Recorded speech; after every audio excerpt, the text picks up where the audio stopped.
Ladies and gentlemen, our guest judge is here. Welcome in Chris from Bourbon of the Week.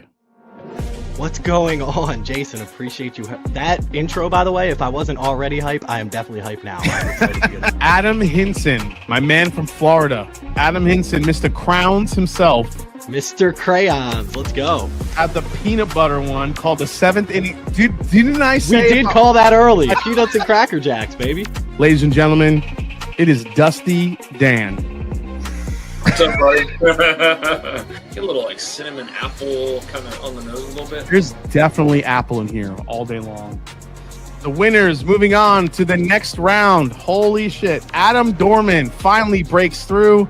So C, the one that we unanimously loved, belonged to Jeff Perkins. That was his Sofa King blend.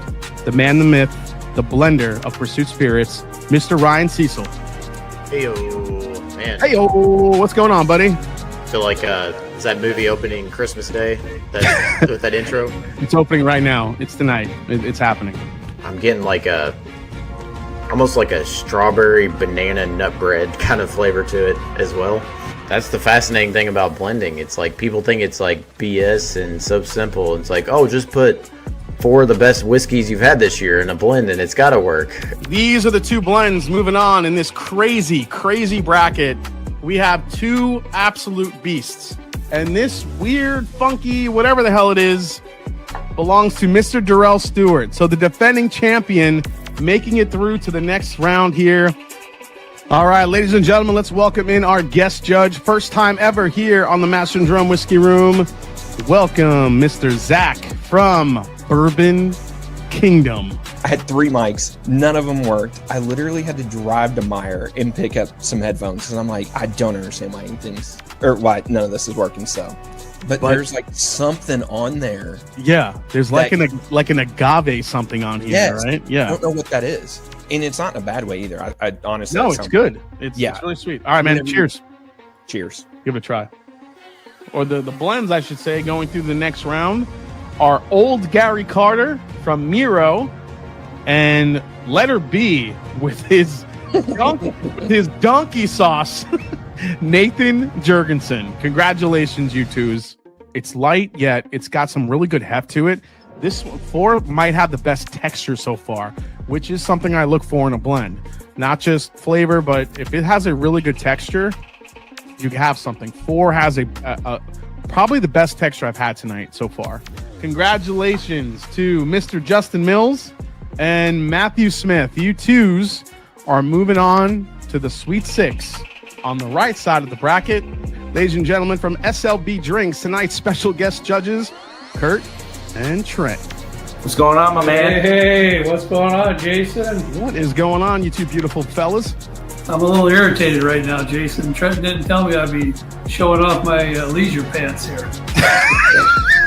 My bad. I would have dressed up more for you, buddy. You know that. So already 1 is kind of a favor for you guys, right? I mean, I didn't get any real deep, dark, rich flavors, but all those fruity notes were there. They were just luscious. That caramel note, that real rye or possible rye with that bite there. Whoever made that blend, congratulations. That's fantastic. I'm hoping that the first one and everything else after this is going to be subsequently better.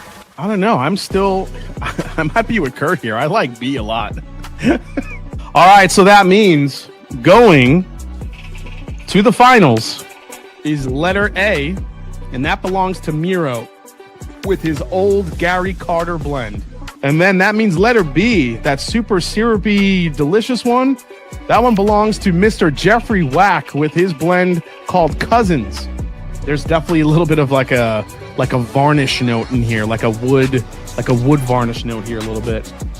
What we have left is Justin Mills with Sex Panther, Darrell freaking Stewart, the defending champion, with the Encore in here somewhere.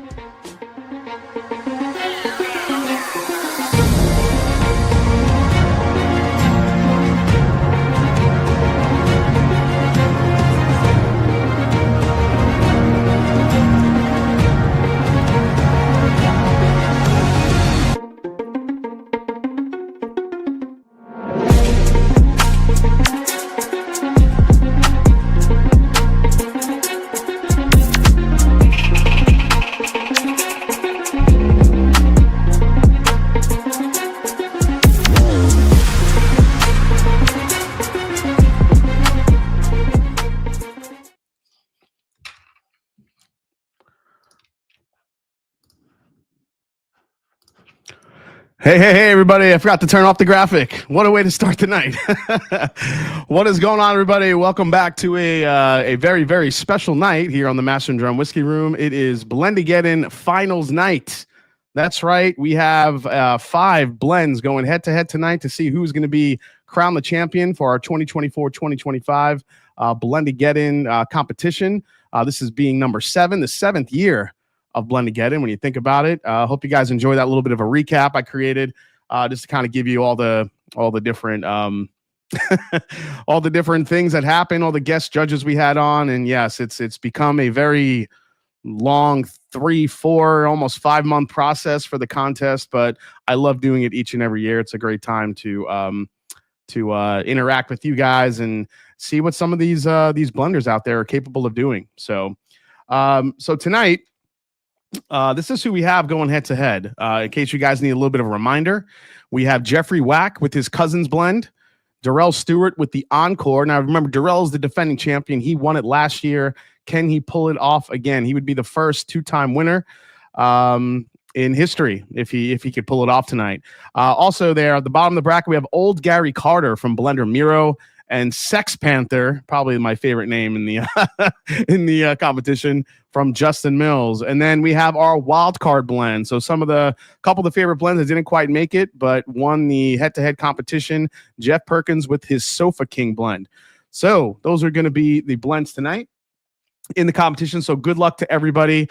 Of course, we have to talk about one of the big reasons why we're here, guys. It's to raise money for Nationwide Children's Hospital. You donate to Nationwide Children's Hospital. The link is at the top through GoFundMe.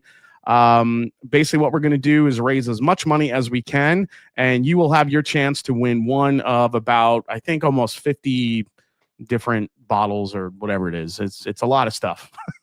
I'm not gonna sit here and give away all the 50 something bottles tonight. I will do that probably tomorrow, the next couple days. So if you do win, you will receive an email. Just because GoFundMe is kind of weird with like a chance winning of bottles, and I don't want them to shut down the fundraiser for any sort of reason. But if you're interested in what bottles are available for winning, you can see them in the description of the video. There's about 40 something bottles. I donated about 12 or 13 from my own collection, but there was a bunch donated by the viewers as well. So whoever donated a bottle, thank you guys so much. I really appreciate it. We are already at $3,245 right now. Actually, it's already up to $4,275. Excuse me. We are about $7,500 away from the goal, which is to hit $10,000 for tonight, which would be amazing. Nationwide Children's Hospital is I believe it's the third largest children's hospital in the, it's the third largest pediatric children's hospital. More than 1.8 million patient visits each and every year. They get a lot of access. They get a lot of access to life-saving treatments, many unavailable anywhere else. There are 68 facilities extending out across Ohio and beyond. I wanted to help support Nationwide Children's because they are close to home here. St. Jude, we raised a lot of money for St. Jude's in the past as well, but they get so much money and so much funding. I wanted to kind of spread the wealth a little. Now, also, if you guys have not heard, I'm sure many of you have heard, we have a lot of the devastation that has been caused by the flooding in Kentucky. So if you've given a little bit to Nationwide and you feel like giving a little bit more, we will have a chance for you to donate some money to the relief efforts in Kentucky for all of those affected by the floods, which affected a lot of families, affected some distilleries. I don't know if you guys have seen the floods at Buffalo Trace. It was pretty crazy. So we actually had a pick there next week to do. We were going to go get a chance to do our first pick for the Master and Journey Whiskey Club at Buffalo Trace. And obviously that got canceled for, obvious reasons. So we will have it's just going to be a great night of giving. We will have our guest, Fred Minnick and ADHD Whiskey, Mr. Matt Porter coming on. We had a little bit of a hiccup with the samples. We'll talk about that later. USPS really, helping us out here. But we'll talk about that in a little bit. Anyway, so if you want to take a look at the bottles below, please look forward, look down below in the description of the video. And then we will like I said, we will pick those names probably in the next day or so. Pick those winners, and you guys will get emails. So I want to thank everybody for hanging out tonight. I just want to say hi to a few people in the chat here before we get started. We already have over 300 people in the chat, 346 now. So guys, keep it coming, and please, if you can, donate a little, donate a lot, whatever you can help to help the kids. We have Sandeep Chima here. We have Danny Lynn. What's going on? We have Adam Hess, Holy Cannoli in the Glen tonight. Joey B is here. What's up, Joey B? Ham Turkey. Jeff Aldis is here. Tim Cornet, 96 Milliman. What is going on? Dr. Sped is here. Russ L. Nathan Jurgensen. He's got JD14 in the Glen. Isaac Camacho is here. Ben Chrisman. Let's see. William Wiley is here. We got the Truman Show in the house. He's got the Murray Hill #4 in the glass. Going to be a great night. Absolutely. Already is. John Farron is here. Randall Erickson, Raging Irishman. John Logalbo. Big night. Good luck to the Blenders. Absolutely. Ken Clark is here. We have Gasfa 911. Hit that like button on your way in. Appreciate that. Yes, please hit the like button on your way in. Appreciate that, guys. 4 Leaf Whiskey is here. How you doing, Stacy? Thank you for helping Nationwide Children's Hospital. Absolutely. My pleasure and our pleasure. Warren Smith, William Hall. We have Lip Service Crew is here. What's going on? Travis Robeson. What's going on, Trav? Larry 3R is here. Top Jimmy. What's going on, you legend? Tim Romero is here. Sandy Chima. Carlos the Bandito. The finals. That's right. We are here. Norman Conklin is here. Thomas McCoon in the house. Going to be a great evening. Absolutely. Abrod is here. Jason Cruitt. Nice to see you, man. Roger Reese. Whiskey Nose. What's up, Marty Party? Josh Fritz is here. We have Thomas McCoon. I said hi to you. The Bourbon Jerk. What's going on, Tom? Great channel. Check him out, guys. Michael Speakerman is here. Mark B here. I know he's got a favorite in the race there. Tom Shanley is here. Joe the Sample Guy. And I'm just going to kind of go down to them because I have a lot of catching up to do. I just want to get down to the chat here, guys. There's a lot of people in here right now. I will try to say hi to you as much as I can. Fred Minnick is here. Nerds rule. Absolutely nerds rule. Brad Tannick is here. James Lay. Connoisseur Cigar. Eric is here. What's going on, Eric? Nice to see you as always, my man. Greg Amato is here. Virginia Rose. She's like, let's go. Lenny Poage is here. And let's see. I got Tommy Mother effing D. What's up? Andy Hill. John Cloud. And a bunch of other people. JD Fridges is here. What's up, JD Fritter? Nice to see you, man. And a bunch more people coming in. So first and foremost, I'm going to bring on one of our special guests. Mr. Matt Porter will be joining us a little bit later. But first and foremost, we're going to welcome Fred onto the show. Just want to talk, a few things to Fred about some of the stuff going on in Bourbon. And have a little fun, talk whiskey, answer some questions, and just shoot the shit a little bit as we're raising some money here for Nationwide Children. So, ladies and gentlemen, welcome to the show, Mr. the Legend, Fred Minnick. What's up, my man? How we doing, Fred? Oh, I'm just sipping on a little whiskey. Just excited. This is kind of my beginning of tasting season. So you're a judge on my Ascot Awards, and we are beginning to start that process. That's right. Of tasting the entrance into the Ascot Awards, and this is my first annual tasting now. So, like this. Yeah, is like I just got notified that the samples are on the way, so I'm looking forward to tasting this year's entries. Yeah, last year was crazy, right? So we had that. We had a brand that nobody freaking never heard of win Best Bourbon, and you're talking about the Smoke Eye Hill, right? Yeah, the Smoke Eye Hill winning that. Yeah. That was probably the biggest upset in my career of ever. There have been brands win major competitions I've been a part of before, but never one that was like they're literally not on the shelf. They're like going out on the shelves as the competition's happening. It's never happened in anything I've ever done. So that was crazy. Yeah. I want to remind everybody that right there in the bottom right of the screen is the Frankfurt Strong donation link. If you guys want to scan that with your phone, you could donate some money to help Frankfurt rebuild after all the flooding. So just another way to give back tonight if you're in the mood. So I just wanted to make sure I added that in for everybody. I'm gonna scan it myself here in a little bit and donate some money as well to the Nationwide Children's Hospital. So, he is here. So, ladies and gentlemen, also to the party, the legend. Hold on 1 second. I got to get this off. It's Mr. Matt Porter. Hey, What's going on, buddy? Second. There he is. There he is. There's the man. Guess How you doing, showed up Matty? at the very last second. You can't hear me? Yeah, I could hear you. How you been, man? Oh, going great. Going great.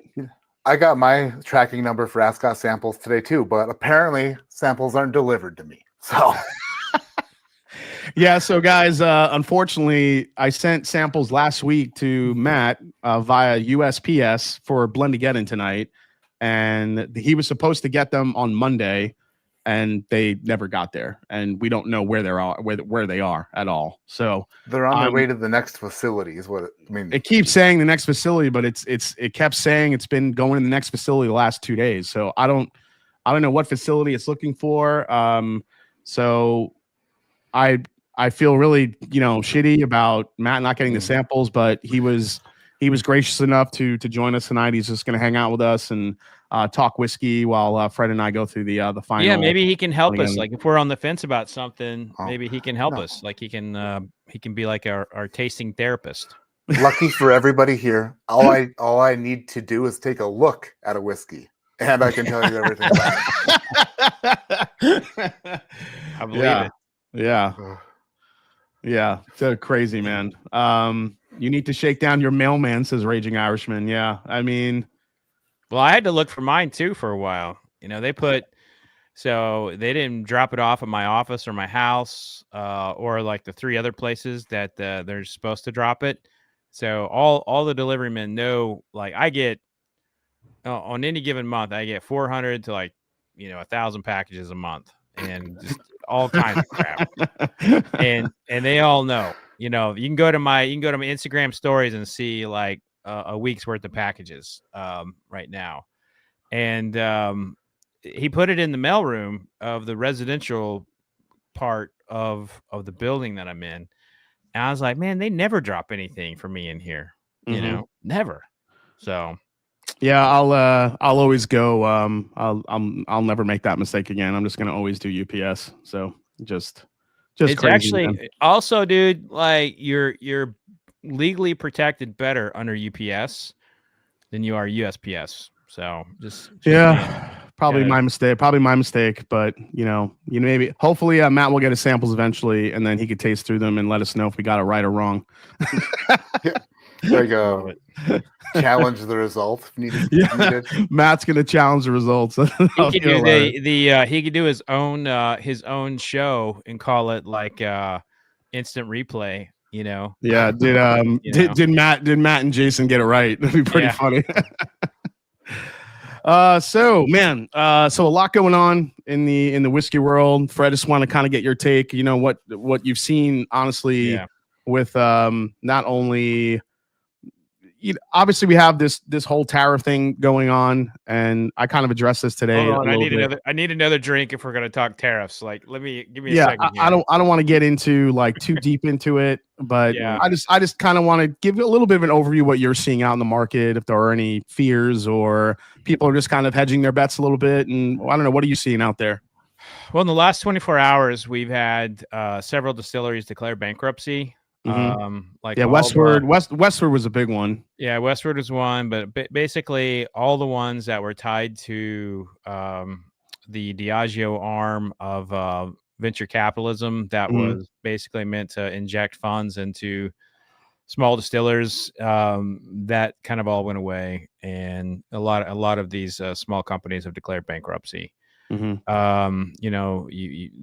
public news of Green River having layoffs a while back, Brown-Forman having layoffs, Diageo stopping events in certain areas. Like it's a massive thing. But to me, the most glaring of all the most concerning things out there is that clubs, so nightclubs where people go to hang out, they're closing. Not because people aren't buying tickets, but because, as someone who's put on music festivals and I book musicians for my events, like if there's a certain model of those events that you rely solely on alcohol revenue for your profits, like you can't tickets won't even break you even, for what some of these artists cost. So you rely on your Bud Light sales or your Coors Light sales, your Jack and Cokes, and your sponsorships connected to that. Mhm. And they're closing because those are going away. And so you're looking at clubs of 800 to 1200 capacity. Well, that's going, that's because people are not drinking who are going to shows. And to me, that is and I've been talking about this for probably 10 years now. Like, you can go back into some of my Whiskey Advocate and Whiskey Magazine articles where I've mentioned like the growing health zealots out there who talk about like alcohol's, bad for you. It's like a new form of the temperance movement, but instead of using religion to end the consumption of alcohol, they're using fear tactics with health. And listen, I'm not saying drink a bottle a day. I'm not even saying alcohol is good for you. But the fact is, we have thousands of years of data on alcohol, and we've survived as a species, quite well. And we seem to be very distracted on like that when we've got food dyes that have come into the circulation of human consumption in the last 25 years Mhm. that I would argue is probably caused more obesity than anything. And by the way, those are the same people that used to own the cigarette companies that own those food dye companies. So it's there's a lot of things happening very fast, and it's hitting the industry. The one thing that I will say that's a positive for everyone here is that the industry is still very much alive and well. People are still doing well. We're just going back to more of like 2019 numbers. What is scary is the 22-year-old would prefer to slap a couple gummies in or do some kind of drug while they hang out and play video games. And they're also more depressed. These younger generations are more depressed. They're not out there socializing with people. Alcohol is a social avenue to talking to people. And there's a good part of the majority of the world can have one drink in a bar and not get fucked up and be stupid. And so I don't know, man. There's a lot of negatives, but the positives are people are still drinking bourbon. The higher end consumer is very much alive and well. And I think, Jason, Matt, and I've been doing this for a long time, and I've seen people come and go. There's been one common denominator in this time frame of me covering this industry over 20 years, and that is people want to learn about it. And last year was a record year for the Kentucky Bourbon Trail. I think people want to learn more about bourbon today than they do when they get drunk on it. And to me, that's the best sign that I have seen out of the situation, is that people really, really, really want to learn about bourbon. I mean, this audience here, they know so much about whiskey. They could teach a class. They could teach a class on it somewhere. So that everyone in the chat, they know what mash bills are. They know what barrel entry proofs are. It's that's a positive. But there's no doubt that the international markets are suspect right now. The domestic markets, they're kind of like trying to figure out a way to connect with the 22-year-old, but they just haven't figured it out yet. Yeah, to echo what Bourbon Lens was saying, the gummy markets, they're going to be gummy podcast reviews, all this stuff. That won't be me. Yeah, won't be into that. I feel like I have about 240 pounds of reviews under my belt, but nothing to show for it. 240 pounds of reviews. Those are extra pounds, by the way. So those gummy pounds? No. They're just, just put mostly sugar and food dyes. Yeah. Oh, okay. All right. Yeah, those sugar and fruit dyes. None of the other stuff, but yeah, I've seen a lot of. I still see a lot of positives, though. I don't think it's all doom and gloom. I think most distillers will, at least the smaller distillers, will focus on their direct communities and build their brand there, and maybe have more of a grassroots growth, out to their markets and beyond, and grow that way, rather than trying to spread out all over the country immediately, where there's just so much whiskey on the shelf these days. It's a little bit harder, more competitive to get your whiskey on the shelf. So staying small and doing more of a grassroots growth, I think, is key. Yeah, I everybody wants to talk about doom and gloom, but Mhm. Freight Ranch just hired national sales directors. Maker's Mark is still up 10% in every market. I mean, brands are doing well. I think we're also seeing a lot of companies that came in off of pandemic numbers and they're wanting to exit very quickly. So these are the people who are money people, right? And they just looked at whiskey as another commodity like they would gold. And there was all those articles coming out saying that whiskey was more valuable than gold and blah, blah, blah. And it brought in a lot of people into the space that were never, into American whiskey. And, one of those was the distillery that just got, has like $2 million worth of liens against them for not paying bills and shit. So, I mean, I just think the bourbon is a victim of its own success in that it should, for a long time, the bourbon industry was like so scary for people to enter that it was so hard to navigate, but enough people were able to crack the 3-tier system code and use online sales and have a lot of success with that.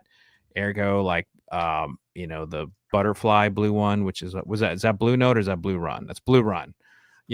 Brands like that, and then have a lot of success with competitions and stuff. And I just think that attracted a certain amount of people into the business space that would not have been here 10 years ago. And if the market takes a ding, those are the people who are first exiting. I look at a small brand like 291 Colorado whiskey, in your neck of the woods, Matt. And, that guy, man, he's bootstrapping along and he's got a different style of whiskey. He's at a higher price point. And people are like, you know what? It's not Kentucky bourbon. Well, no shit, it's not Kentucky bourbon. I mean, I think he was at a higher price point, and now it's like Booker's. Booker's was expensive. That's right. Yeah, you're right. And but like people get a following for it. They like it, and they start supporting them. And I'm always telling people, like, find a small distillery to support that you like, And I think that's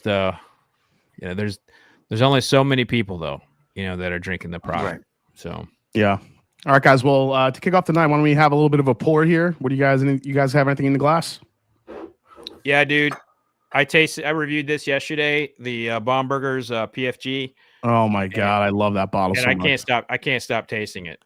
Yeah. It's like I'm in love with it. And I'm seriously, that's how much I've had since the tasting yesterday.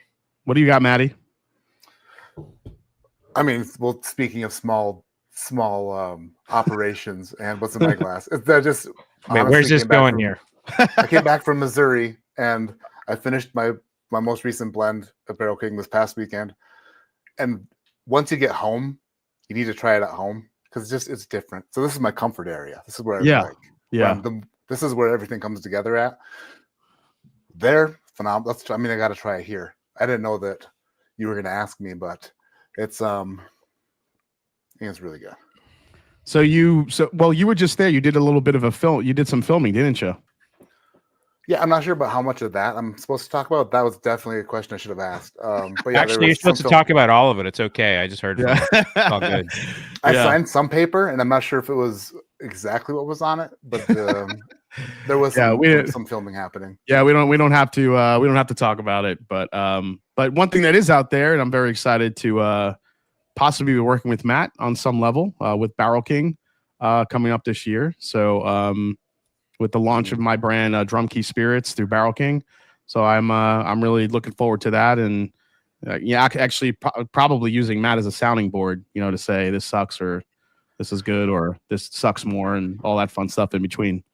Yeah, by the way, congratulations on that. But both of you have made it very hard for me to make sure that none of you all judge anything that is either yours or in your space. So I've had to put you in categories for the Ascot Awards that I know there's no conflict of interest. So I'm like, can y'all slow down your mighty empires so I can use your palette for, a little bit? Well, listen, I mean, yeah. Sorry to make more work for you. I'm kidding. I'm kidding. The truth is, So- I'm very proud of you all. That's awesome. So Yeah. Matt from Barrel King literally hand delivered all. He drove to Dallas from Bourbon to deliver all of the bottles. Oh wow. I'm like, that's dedication, Matt. He's like, Yeah. it was a good drive. It was a fun, nice little drive. Well, they do well in the tasting. They always do well. That's good Yeah. whiskey. Is Bourbon sane? Is he back? I don't know. I think yeah. So just like the opposite of what Fred said, the pandemic happened, and Chris from Bourbon Sane saw that there was a major demand for whiskey influencers, and it was whiskey tube was peaking, and Chris said, "I'm out of here." And now that the bubbles burst, Chris says, "I'm back, bitches. Let's do some whiskey videos." I like Yeah. that though. Mhm. Yeah, Chris went a little bit of a different route, but if Mhm. that is Chris and he is back with Bourbon Sane, it is good to see you, man. It's been a long time, and I hope you're doing okay. What a So, guy! Yeah. Let's see. Adam Dorman, Blendageddon Finals, great fundraiser tonight. Just want to say thanks for putting this competition together for crazy nuts like me. Love it. Good luck to everyone tonight. Yep, that's exactly it. Great marketing for me, says Bourbon Sane. He is back and he has a blog. That's awesome. All right, let's see where we're at with the fundraiser right now. Somebody put a number in there, but I want to double check that. We're up to $6,462 already, guys. Holy Heck yeah. shit.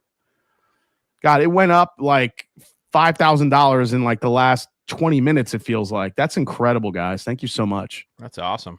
Yeah. Did I That's ignore you, Jason? What's in your glass? So I just poured the new Wild Turkey 8-year, which I finally got my hands on. So I haven't actually tried it yet. It's been letting it sit open and nosing it a little bit.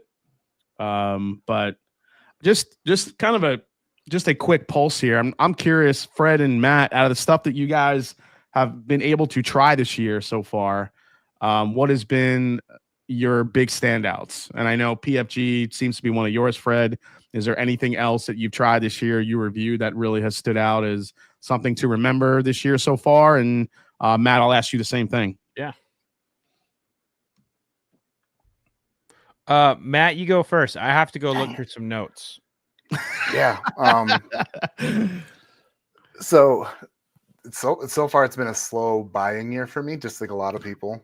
So I'm being very careful about what's, depending on a lot on some samples that I'm getting before. But I mean, honestly, the Jack Daniel's 14 was tremendous. That's something that I know it's hard to talk about bottles like that because they're not available, but honestly, I just love what they're doing as far as just. I was talking with someone the other day, and I said it was like when a big company lets somebody do things that are really cool. Like all of a sudden, you can get a 750 horsepower Corvette from the car dealership or 1,000 horsepower SUV because they let somebody do cool things that people who want that stuff. That's what Chris Fletcher is. Chris is in there building, the next Trackhawk or like the next all-wheel drive 1,000 horsepower Corvette for the enthusiasts, and you just like, what are they going to do next? So I know, right? I think that's awesome. And some river roots things I've tried. They're sourced, but a lot of these older ryes that are popping up. Yeah, there's been a pretty big contingency of these 11 and 12 year barrel proof ryes that have been hitting the market, and a lot of them are just stellar. I mean, you have to pay for them, but they're really good. But I'm with you, man. It's like I'm really leaning on samples more and more each year if I can. I can't chase every bottle, but it does seem like it's easier to find bottles here and there. But I still feel like the flippers are still gobbling up any limited, release that's out there if it does pop up. So it is still a little bit of a struggle if there's a bottle you actually want that you like. But I think, Jack Daniel's 14, the Bombergers, PFG have been probably the two major standouts so far this year for me. Does that have a very prominent double oaked note to it? Because I know not a lot of, I'm in the club where I don't love that. To me, double oak gives off an artificial sweetener vibe. Like it's someone who drinks regular soda drinks a Diet Pepsi, and they're like, "What's going on here?" Oh, So it's a Diet Pop. So it's interesting. That's I get that note off of toasted bourbons, but I also get it off of. I'll get that off of what do you call it? Not every double oak, but I see what you're saying with double oak, but also some Brown Forman and Woodford Reserve stuff with the heat cycled warehouses. I get a weird like aspartame note on some of those products. Well, I'm not saying it tastes like aspartame. I'm saying that what double oaked and toasted oak does to my palate is like an artificial oak that I taste it. And I'm like, oh, this tastes like they're trying to make it into something that it's not. Yeah. It's a fake totally. Sweetness or a fake oak. Yeah, totally. I think that's they get extracts if they don't do the barrel right, they'll get so much extraction of the greenness. So mine is the latest New Riff Balboa Rye. That shit was amazing. It was is that going to be a general release? I don't know if it was. I'm pretty sure it's a limited one. Yeah, absolutely, Jamie. Yep. But I can go to the press release box here called email. And Parker's double barrel and 13 colony double oak dark exceptions and amazing. Yeah, that Parker's for sure has such a great profile. Confirmed the Balboa Rye. Now, I like the original Balboa Rye that I got when they first released it. That was one of my favorite ryes that New Riff has done. I haven't tried any of their newer offerings, so I couldn't talk to how good the new one is. Yeah, I can't find the press release on it. It would require me taking my eyeballs off you two handsome fellas. I don't blame you. I don't want to lock eyes with you too long. But it's the new so Jamie says it's a once a year release. So yeah, normally it is. Release. Yeah. Is JD12 B3 a top of the year? It's a good question from Nathan. I like the Jack Daniel's 12. I felt like it took us back to batch 1. I think batch 2 went a little bit more on the oaky woody side, where batch 1 was a little bit more of the toffee, almost buttery type of profile. I think the newest batch gets a little bit back to that. But I still think Jack Daniel's 14. And honestly, man, I did a whole Jack live stream last week. I did a bunch, and Coy Hill still won everything. Coy Hill's ridiculous. Yeah, Coy Hill's great. Yeah, Coy Hill is one of those bottles that just brute force power and flavor, and that's what people want. So it's crazy. Yeah, another one that I was in love with, and I'm shocked that I was in love with it because of my typical disdain for this category is Penelope 17-year light whiskey. Really? You dug that one? Yeah, that one stopped me dead in my tracks. I thought it was quite amazing. Oh, well, that's good to know. Yeah, Todd Korzinski says K-Luke bourbon, Penelope weed, and some NBC bottles at the Master and Drum. Yeah, the newest K-Luke batch, what is it, 11? 11 that's out now? 10 or 11? I think it's 11. It's actually really good. It's one of the sweeter K-Luke batches that have come out. We tried that last week. And let's see. The Penelope weeded did really well in a blind. It's a sweet sipper. It's not super complex, but I think it does the job for $8. It is. It's got a nice price point. Todd Korzinski says 11. Yeah, it is super sweet. Yeah, it tasted like straight up like buttercream frosting to me when I tasted it last week. Buttercream. So we really need to hone in on Fred's palate and study it, so that maybe one day we have something in his top 100 that's something that So every time he says, "Oh, 17-year Penelope," gets the wheels turning. Yeah, not fast. Right. So you all are doing those blends. I would let's just just set up a tasting. I'll do them all, right? No single barrels though. Can't consider the single barrels. Okay, yeah.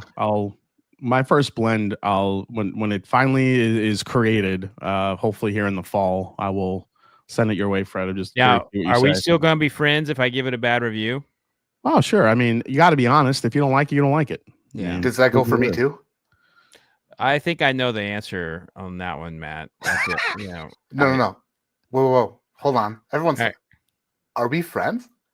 Of course, we're friends. Of course.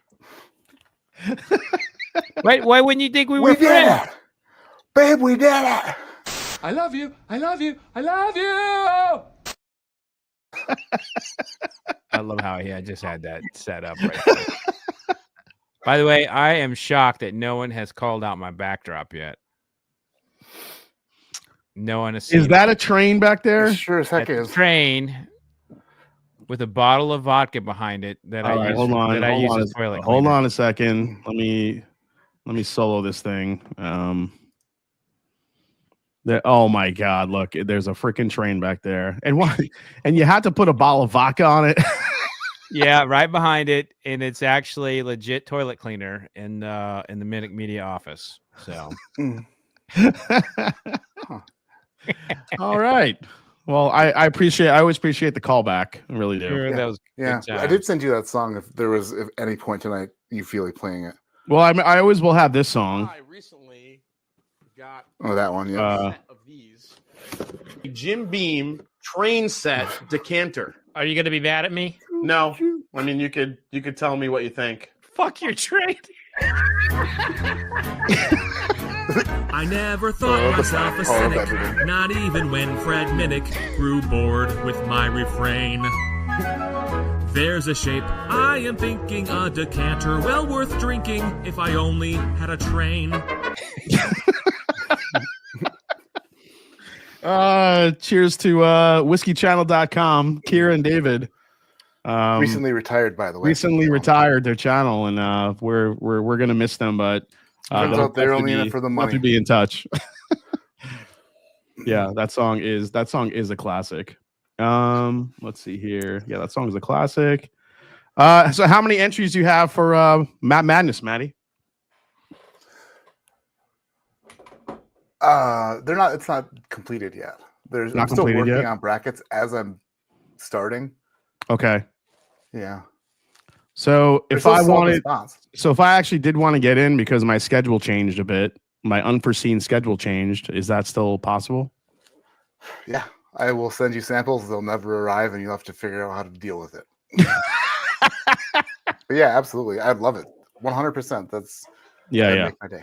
Because I had a recent schedule change. I might be able to make them on the Friday nights now. So that might be. You got fired. I'm sorry. What?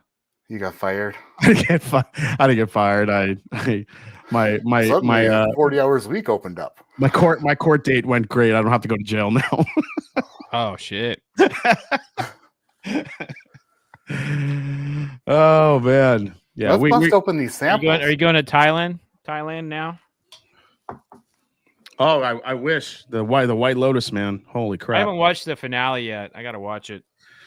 All right, guys, let's get into Fred, let's get into the samples, and Matt can make fun of us as we taste these.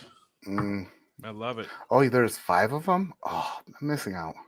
Yeah, there's 5 samples because one of them is a wild card. One of them we have a top 4. One of them is a wild card, and here we go. I will flash the. Oh, go ahead, brother. Yeah, I'm just gonna. So this is the full bracket. This is how we got to where we are, guys. We went through 8 weeks of tasting some of these blends until we're getting to the top 5 here in the bracket. So here's a close-up of the middle of the bracket.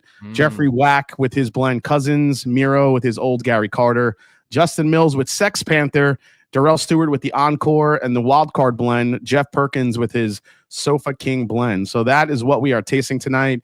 These are in a random order. By the way, do you get the Sex Panther reference?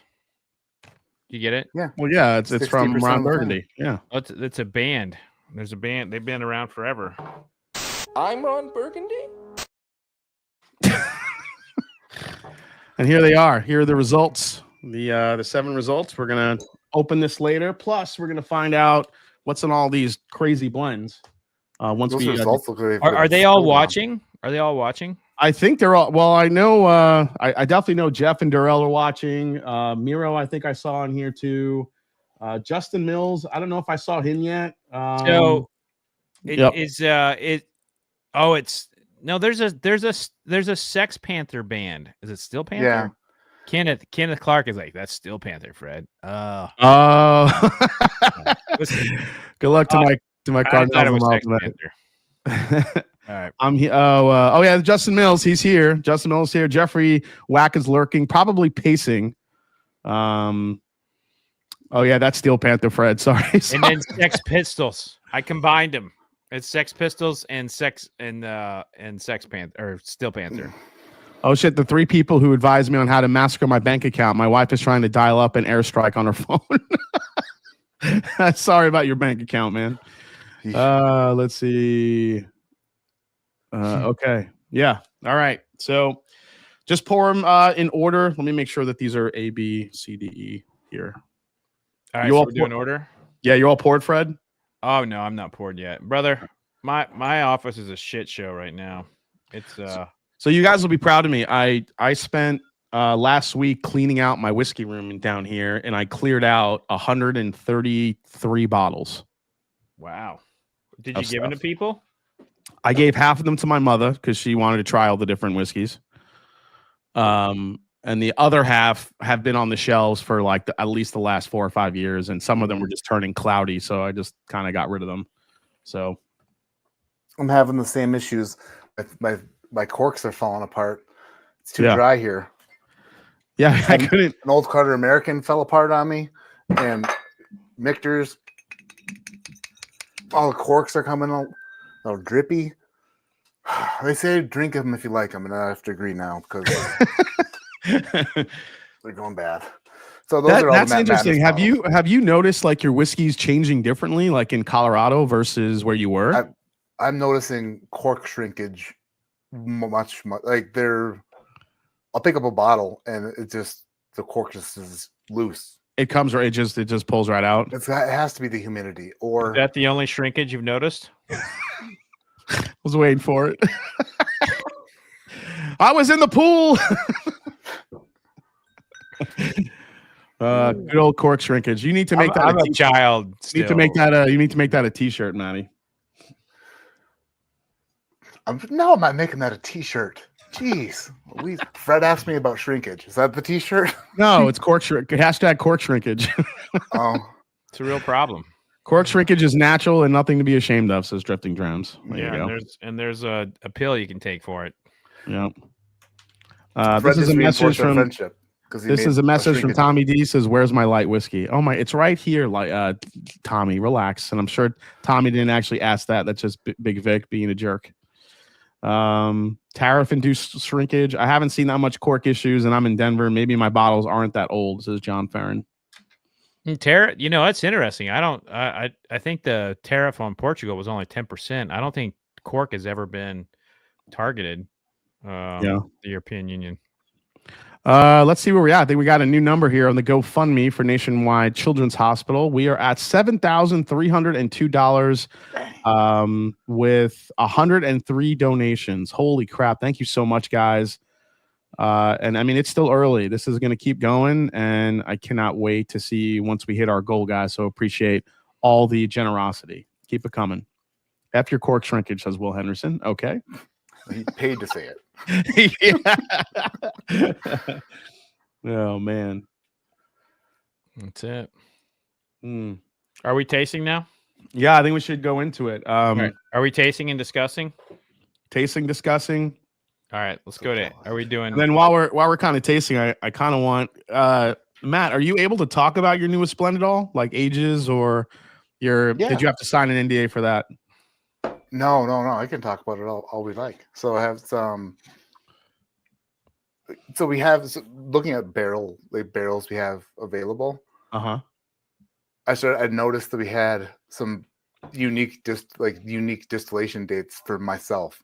We had barrels that were distilled in 2013, 2015, and 2017.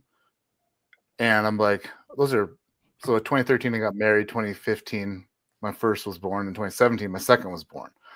Like, what other opportunity will I have? Maybe never, maybe a lot, but to distill it from the years that, like, the biggest years of my life, right? So it started as like a porter family-ish blend.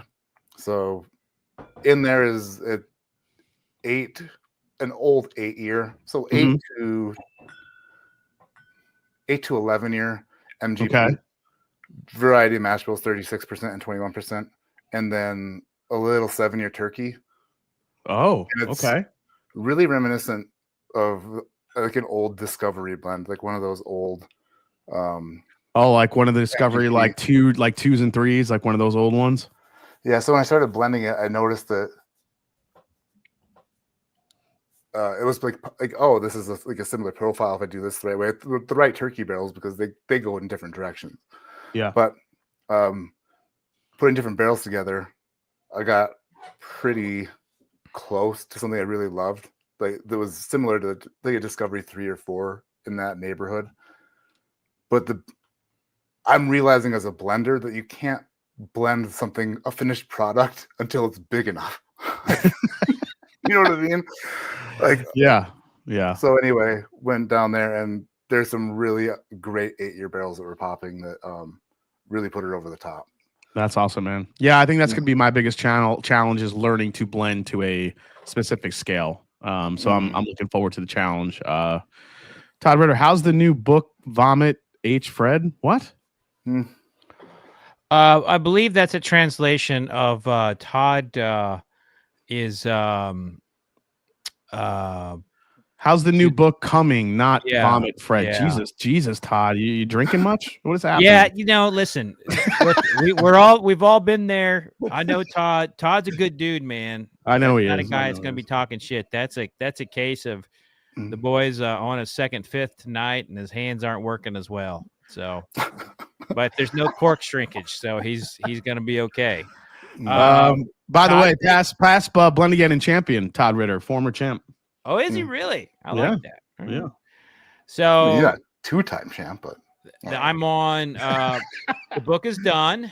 The book Yeah. is done. I'm on round 3 of my edits with my editor, which my publisher is Source Books, which is a part of Penguin, and they've got a whole process. Lots of back and forth. What does this mean? Can we make this better? Can you write more about this? I mean, I've never had an editor that took my writing like so and molded it so well. Like she is absolutely amazing. So we're right there about to go to copy edit, and the book should be out in February 2026, and it's called I think we changed the name of it, so I may get this name wrong, but the book is called Book Vomit. Bottom Shelf: How a Bourbon Saved One Man's Life. Oh, okay. So is this more about your personal journey coming back? And it's a lot of the personal journey, and Okay. it's a hunt for a particular bourbon that I fell in love with. Oh, okay, cool. And I am under an excruciating NDA, so I can't talk much more about it until it's excruciating. time. There's no NDA. Actually, there is. Yeah. I think there might be a confidentiality clause in the contract but bottom line is the book will be out in February, and I'm so Nice. pumped about it, and it's my best writing of my life. So All right, looking forward to it, man. Thank you. Congrats. That's cool. I have a huge respect for authors. It's Yeah, I just don't such even a- know. I don't even know how you would. Yeah, I mean, just the process of that must be incredible. I'll be honest with you. I would do nothing but write if people bought books and Right. read like they used to. But I got into events to promote my books, and I started doing YouTube to promote my events, to promote my books. It's like, authors can't make a living like they used to. You have to do all these other things. And I look at someone like J.K. Rowling, and she can't even she has to be out there all the time. All of her controversial stuff is just to sell books. Yeah. Mm-hmm. Even Martin, what's his name? R.R. Martin. Is that right? Is that right? Yeah. He's I think his whole thing is not finishing books, to sell more books of what he's done and then sell more movies, so It is an interesting marketing scheme for sure. Yeah, Fred, I was just gonna say, Larry's like, you do the audiobooks where you narrate it and tell the story. Yeah, so we sell the audio rights. Spotify bought the book, bought the book's audio rights, and they did ask me, and I agreed to do my own voiceover on the book. I didn't do that on my other books because like it was like I didn't have a setup for it. I wasn't comfortable with it, and honestly, I wasn't behind a mic a whole lot, so I didn't do it. Nice. But this all the failings of my YouTube channel and podcasting and all that have led me to have the confidence of narrating my own book. So yes, Randall Erickson, the last page of the book is a pop-up page where the bottle that he was on the hunt for just pops up in the book. So. Yeah, and you can color it. Yeah, you can color it too. Yeah. All right, let's get into the first sample here. What do we got? So look, man, I want the nose. The nose is a significant turnoff for me. I haven't tasted it yet, but the nose is a major turnoff. It has. Is it too much? Is it too much cinnamon in it? I mean, it's like, honestly, I feel like that's a positive to it, but there's like some acidic wood note in here. Little sour. You know, have you ever been out and like been raking like pine leaves or something, and that smell? It's that. Okay, I can see that. I mean, so here's kind of the beauty of this is that all these 5 winners, their blends have been sitting for another couple weeks, and again, as you guys know, blends can either get worse or they can get better. It kind of is the test of time for a blend to see who's going to actually win this thing. This is why you taste, though, because it sure in the shit tastes like 1,000 times better than it smelled. It tastes wonderful. Yeah, it tastes great. Reminds me of like raisin bread, like with icing and like cinnamon and shit. I got it. Yeah. Coming from experience of being a blender who's had their samples tasted in Blendageddon all the way through the finals, turned out great both times, no big deal. When someone smells of something and like it kind of crushes you, and then you're like, "Oh man, that's mine." Yeah, and I just know it's mine. And then they're like, "Well, I just tasted it," and then the rush of endorphins you get, you're like, "Yes!" I know. Someone on the other end of the screen, I'm guessing probably Jeffrey Wack. Kind of weird. A weird guy. But he probably is so happy right now. It's his. Yeah, it could be his. I can tell by looking at it. But yeah, it definitely tastes better than it smells. I was getting like almost Amburana vibes on the nose to me. Yeah. Which isn't like a favorite thing. If this has Amburana in it and it survived my palate, then congratulations. You're the first one to ever get it past me. But yeah, I don't agree. It doesn't taste like it. It's more I think the dark fruit, raisin, fig a little bit, and it's got a nice little spice punch to it on the sides of the tongue, which I like. I dig it. All right. Let's go to the B. Go to B. Be in the house. Oh, now we're talking.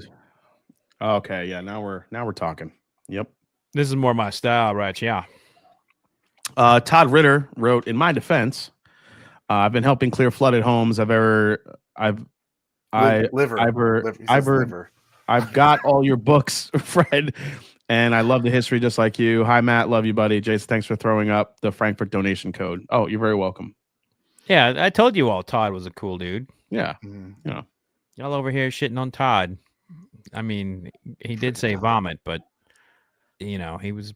Yeah, somebody. I'm gonna screenshot that one eventually and just text it to him every chance I get.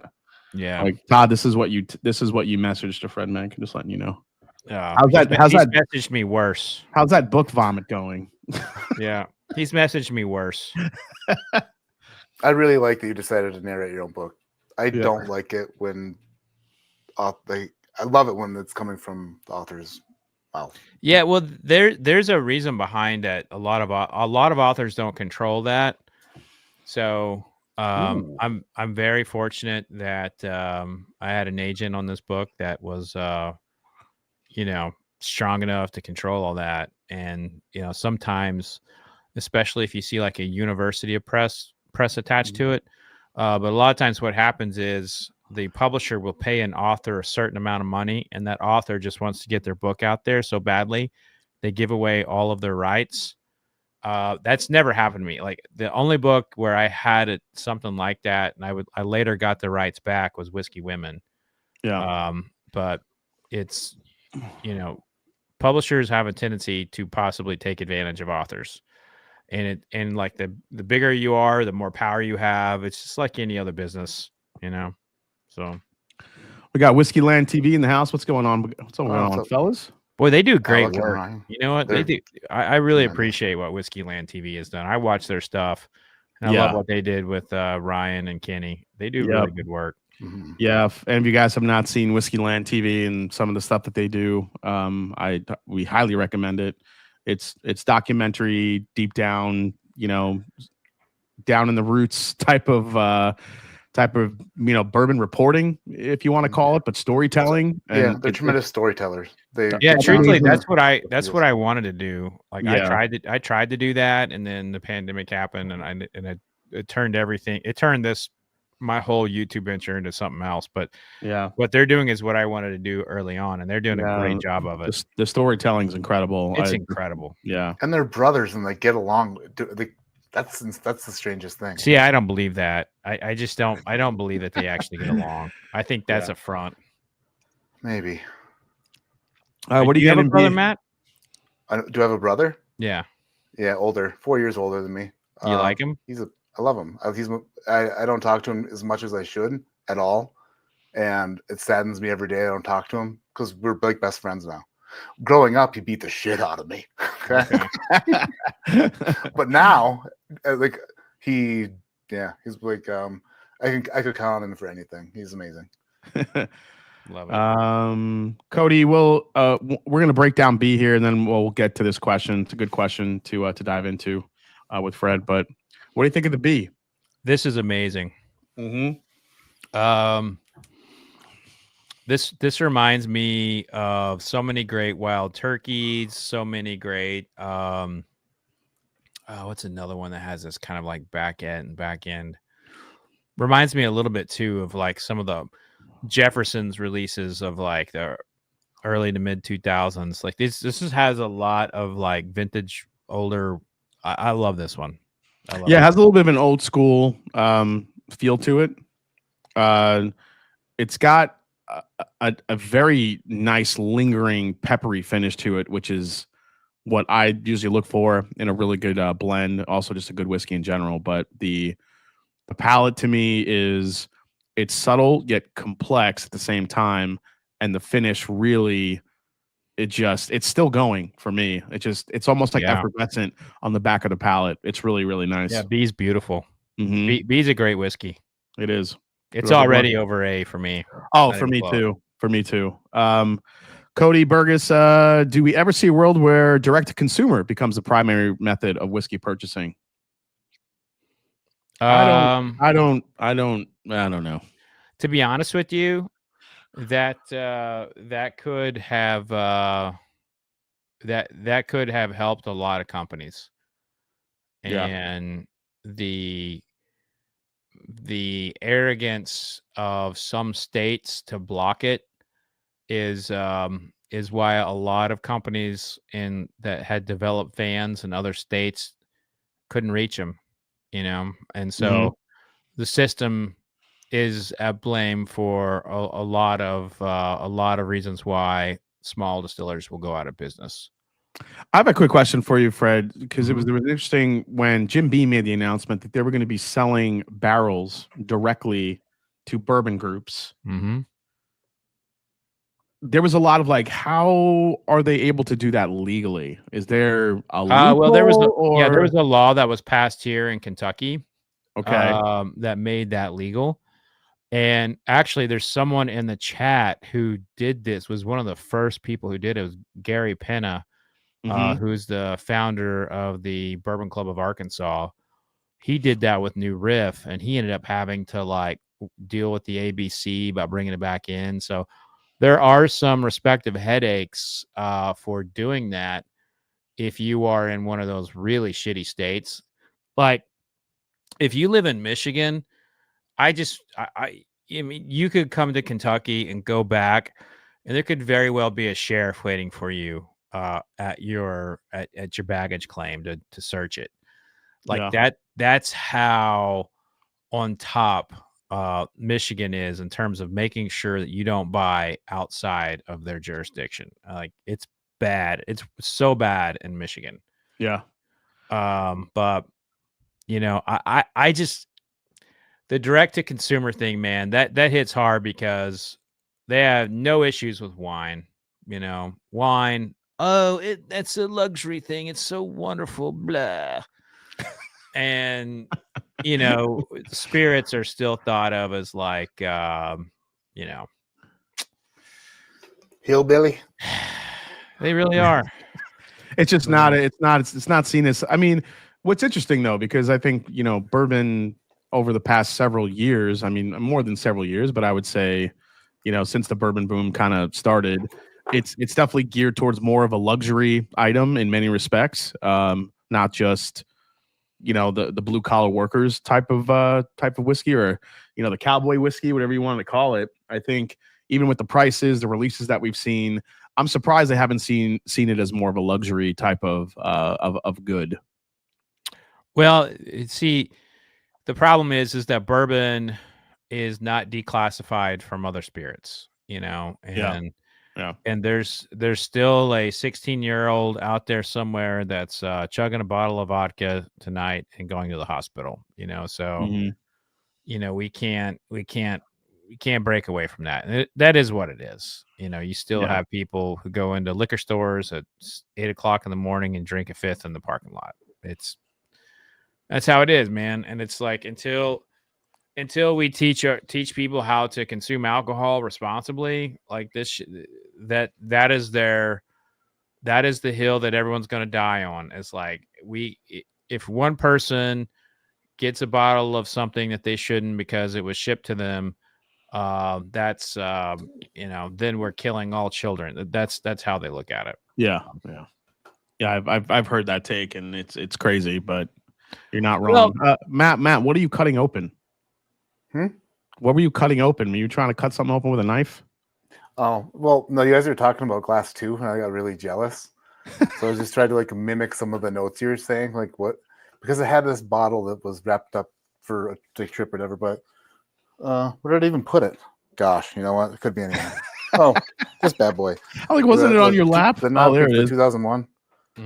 Oh, wow. Okay. Yeah.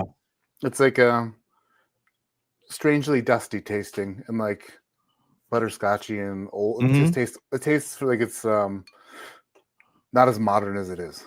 I love finding that note on Jim Beam. It's very rare to find it, but when you find that toffee, you know, that toffee buttery note, I remember tasting that in like some of those old 15-year picks that were out there. And when I was just telling you guys, like I was going through all my bottles and clearing some stuff out, the Knob Creek, I found so many old Knob Creeks that I forgot like released. The twice barreled rye. Easy to forget that one. You didn't forget that one. I know. The double quarter oak. Quarter oak one I found. One of my favorites that I forgot was up there was the cast strength rye that they had, the barrel proof rye with the little button on it. Yeah, those 2 years, the limited edition. Yeah, really that one was pretty cool. And obviously the Knob Creek 12 cast strength, which I wish they would bring back, but they keep releasing a million other things. You know, well, I remember doing the very first Knob Creek barrel pick, and like they and had it like straight out of the barrel, and it was snowy all around. And I was hanging out with Chuck Cowdery and Lou Bryson and Fred No, and I just remember like and they didn't give you Glencairns, they gave you like these like, you know, giant glasses filled with like barrel whiskey, and I just remember just looking around thinking like, I'm living the fucking dream. This is the best thing ever. So like those Knob Creek barrel picks, they're everything to me, man. Yeah, man, those were legendary back in the day. All right. I think you're gonna like letter C, man. At least. Yeah. You hit C already? I didn't taste it, but I know it. Exactly. Nice. Exactly. Damn. These are progressively getting better and better. That's what happens when you drink. I don't know what you're You're not wrong. You're This not is wrong. so. I can't believe how good this over is. here drinking this. Yeah. Which 2001 is that, Matt? Is that the? Were there different ones of that, or am I imagining that? I think there's 2 batches. I think. Yeah. Maybe I don't know. This is batch 2, bottled in yeah. 2016. So it's a 15 year. I think I have one of those, and I think I have one of those the Knob Creek 25th anniversary single barrels they released that were pretty good. So to learn Fred's palate, this would be a fun bottle to have him try because his not so much love for oak, but also he throws a curveball sometimes where he's like, "This is I don't know." There's something I was recently, actually Fred, that blew my mind that you liked. Something old. I was actually really surprised, Fred, that you loved the PFG as much as you did because it has such an oak tannic profile. I don't feel like the oak is like fence post oak. You know, it's not fresh oak. If that makes any sense, it's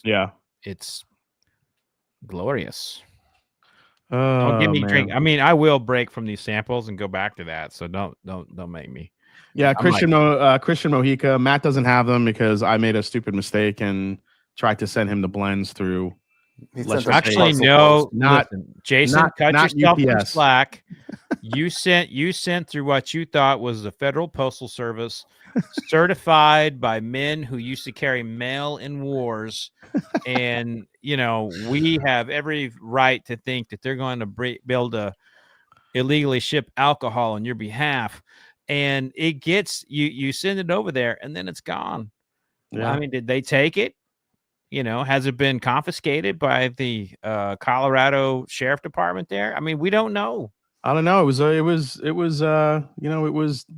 were wrapped up pretty tight. I put a hat in there just like yours for Matt to get. I love my hat, by the way. Yeah. Oh, yeah. I wouldn't have worn that shit.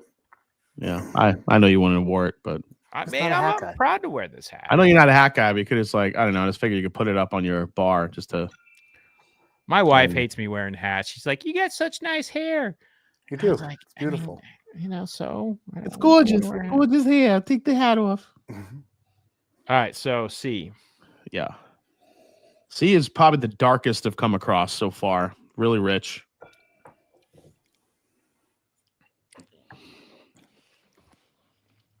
This has some age to it for sure. Yeah, age, and I wouldn't be surprised if there's a finished whiskey in here. I'm getting at a little bit of a. There's something about this on the back end. The chemical note. Yeah, a little bit. Yeah, like aspartame. Mm-hmm.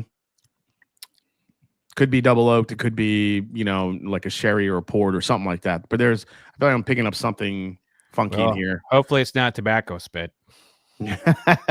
Hopefully not. Jason's drank these a couple times already, so you're safe. Yeah, I've survived, so I'm okay. That was the first message I ever sent you, Jason. Which was what? How do you trust these things? Like, aren't you afraid? I don't. There have been ones that I have taken out that were sent in because they did not include blend details and they did not include like a name or nothing. I'm like, I'm not drinking that shit. There's no way. I'm like, I don't know who it's from. I don't know what it is. Like, nope, I'm not drinking that.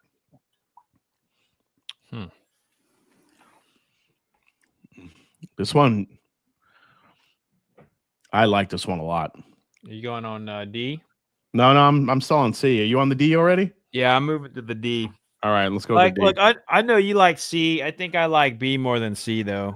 Yeah, I think I like B a little bit more than C. Yeah, but it's close. All right, I'm on the D here. I'm not commenting on that. Well, you should. I want. Oh, so you guys spell that. I'll retell the same story I've told like 3 times every time I'm on the stream with Fred. But the first time I met Fred, we were actually the first and only time. We were at Bardstown Bourbon Company judging for the second World Stop Whiskey Taster, and we had to judge blends for finalists there. And Fred finished his judging while I was on the first blend. I was like, they told us to take our time, and he's like, I'm all wrapped up here. Yeah, it's true. I mean, I do work fast. Like that's because Fred looks at the glass and he's like, I'm not gonna like that. Oh, I love it. No, He uses the Jedi mind trick on that shit, and he knows not too much. Well, I'll tell you this. Like I've done so many of these things. Like if you spend too much time on a whiskey that you know is out, you can fuck your palate up. Yeah. You just need to know and move on. And like you all experience this with the Ascots. There's not going to be, with the way our judging criteria is, there's not going to be many products that are like people who have shitty whiskey aren't submitting to competitions. I think that's one of the things that would shock people, is that people with the bad whiskey don't typically send their stuff. They know their shit sucks, so they don't send it anywhere. Yeah. So. Bev Porter in the house. What's up, Bev? Hey, you don't know who sent your... I know. So Mama Porter. Makes a good point. Well, because that label, there was no name on it. It was just an address. And then when I open the box, I always distinctly tell people, put it in an envelope, your blend components, sealed, so I don't see what's in it, and label, and you come up with a name. So I literally a few times I've gotten a box where there's an address, there's no name, and when I open the box, it's just plain glass samples with no name on it, and there's no envelope. I'm like, well, what is this? That's what I did with Slippin' Jimmy, except for there was. Well, I mean, you wrote a name on the. You wrote Slippin' Jimmy on. I thought it was Slippin' Jimmy. I'm like, okay, who is this guy? I was Jimmy McGill. I thought you were Jimmy McGill. The bitter end. That's still one of my favorite series whiskey experiences ever.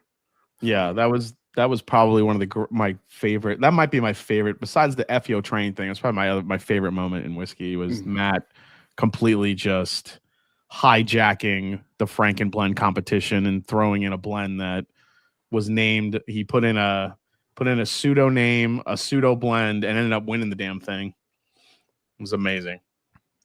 So I'm getting texts from people. I just looked at my text thread. They're saying that I look like a zombie.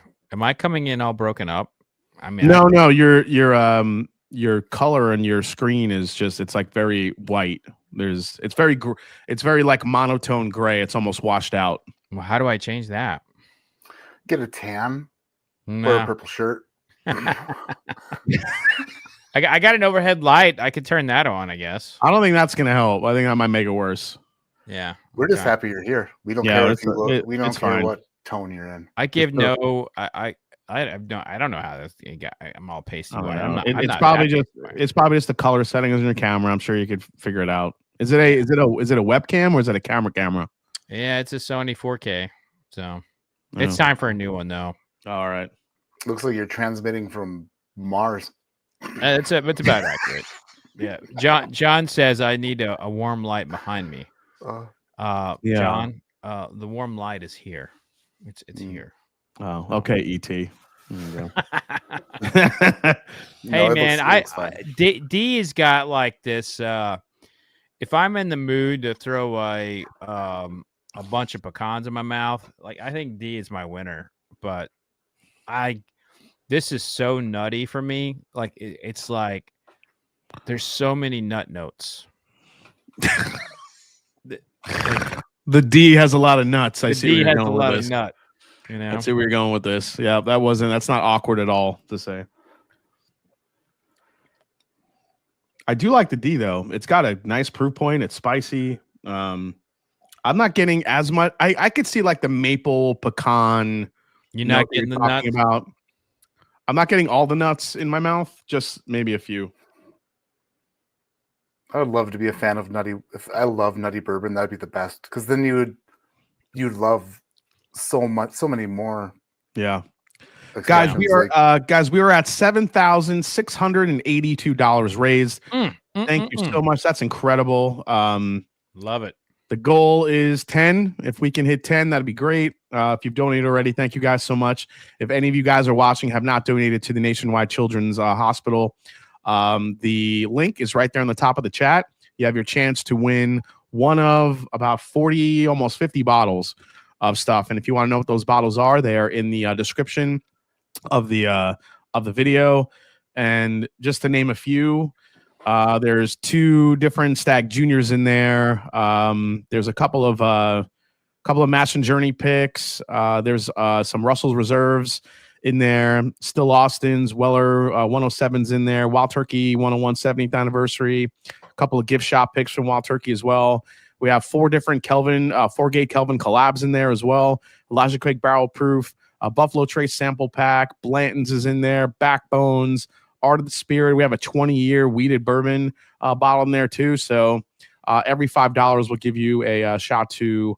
We'll give you another entry. Also, some rare character TKOs. Some of those George Dickel ryes that were so popular through Rare Character. The Pursuit United. Their new Melwood and Derbytown 375s are in the giveaway as well. So also pretty fitting. We have the Penelope Fuck Cancer bottle for 2025, which is supposedly pretty stellar. So there's a lot of great options, a lot of great chances for bottles in there. Also a Woodford double oaked, the 700 milliliter bottle that was released in 2025 is in there. So there's a lot of great whiskey that people have donated. So go for it. E is fan-friggin-tastic. Let me go to E. This is a pretty clear tasting for me. It's between B and E. Breaking and entering. The new Jiu-Jitsu Fred says, wish your mother effer would.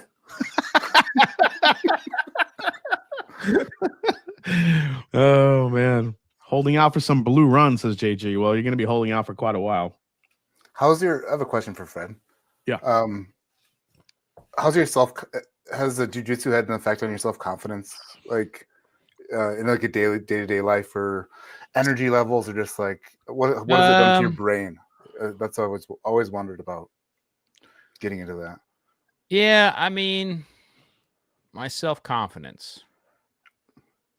Well, I think I've always been, you know, there's a time after Iraq I was like losing my shit, but I think once I dealt with that, I was pretty stable. The self-confidence of like feeling better, yeah, absolutely. I lost 40 something pounds, and that's pretty amazing. You know, it's amazing feeling to get that off you.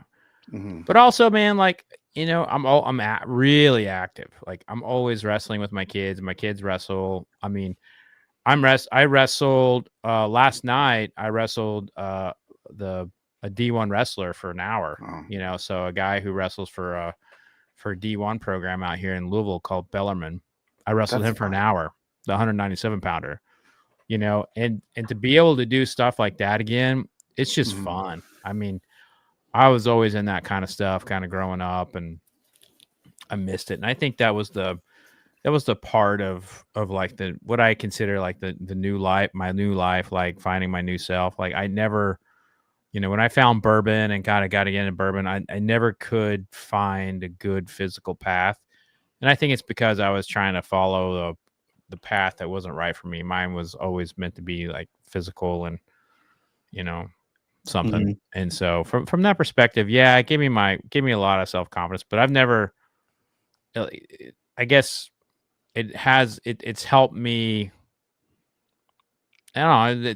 It's not a feel good about myself or anything like that. It's just, I like being active.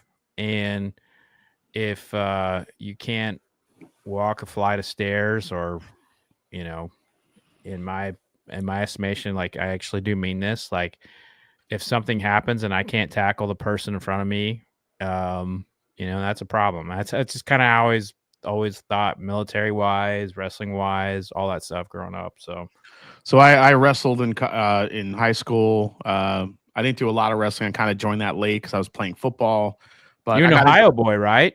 Well, I grew up in New York, so. Oh, you're a New York guy. Oh, yeah. Long Island, right? Long Island. Great Great wrestlers out of Long Island, man. That's like one of the best per capita wrestling spots in the country. Yeah, but I got into wrestling a little bit late. I had some football team buddies like, oh, you should get on the wrestling team. So I tried it. I don't know, just like the whole making weight thing just annoyed me because my grandma liked to give me pasta.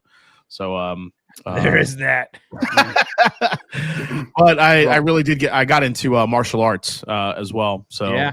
I'm a first degree black belt in it's a combination style of jiu-jitsu and kung fu. So we should fight sometime or But it- roll. Yes, but it- I would. I mean, I would pay a pay-per-view price for that. So You should Fred's- come out. You should come out to Louisville. Come to my jiu-jitsu gym and roll with us. But there's no Yeah. striking in it. I mean, we do strike. We do some striking, but it's like in training. There's not a lot of striking goes on. Yeah, I mean it's been a while. I try to like stretch and stay flexible if I can, but man, it's one of those things where I mean I have a bag downstairs that I like to kick and punch and just kind of keep, you gotta keep it up to some extent. But it's been a while since I've done a lot of that. But man, getting back into it, it would probably come back to me, pretty quickly. Oh, But it's yeah, just, it'd be pretty there's cool. a shape. There's a shape factor. Yeah, for sure. Yeah, like Yeah. you. Like I mean, I was rolling today, and man, I was like, at the end of it, I was like, man, 2 years ago, I was like dead, and like now, I'm like, I'm ready for more. It's like it's weird. But the one thing that I will say is that this profession makes recovery a fucking bitch. Like doing a tasting. Yeah. Like, I'm old. I'm 46 years old. So like those small little ligaments everywhere, like the next day after, tomorrow I'm going to be like crackly. So, it's the recovery portion of what I do. So I like try to have a balance with all of it. And that's the hard part. And, a lot of people probably have noticed like the lack of reviews on my YouTube channel. And I've put more of the focus on my interviews and stuff. And that's part of it is like, it's like I'm trying to make some serious lifestyle changes. And one day I would like to compete. I'd like to be able to compete for Yeah, I mean, I think you have to. I think staying fit and being in shape is a huge part of it. I remember a few years ago when I was, drinking a ton of stuff and just trying to, always trying to better yourself, better your palate, just get better at, blind tasting and everything. And there was a point where, I'm not going to say my health was in decline, but it definitely wasn't where I once was. So, you have to kind of make those shifts and changes to get back where you are. That's why I'm so serious about it now. And I really try to, everyone always asks me, how do you drink so much on like Wednesday nights? And you seem like, okay. And I'm like, there's certain steps and preparations you have to do, drink a shit ton of water, eat a good meal. At the same time, you need time off. Like you can't, it's just, you can't drink every single night and keep doing all this stuff. No, and absolutely not. I've seen so many people get burned out, man. Yeah. You'll burn yourself When you out. say everybody asks you that, Jason, you just mean Scott asks you that? yeah, pretty much. Because Scott has like 6 drinks and he's gone. This is Scott. This is Scott after a few drinks here. In the whole solid. Wow. Yeah, wow, that's Scott. So. Hey, that's me on a Monday morning. My brain that's me on a Monday morning. So I gotta say this, Fred, you may be the most self-confident you've ever been, even though you've never lacked self-confidence, which should have known. But full powered, 100% self-confident Fred Minnick, this is what I need from you. Whenever somebody says, "Oh, I'm from New York," 100% self-confident Fred says, "Oh, my face was in Times Square there."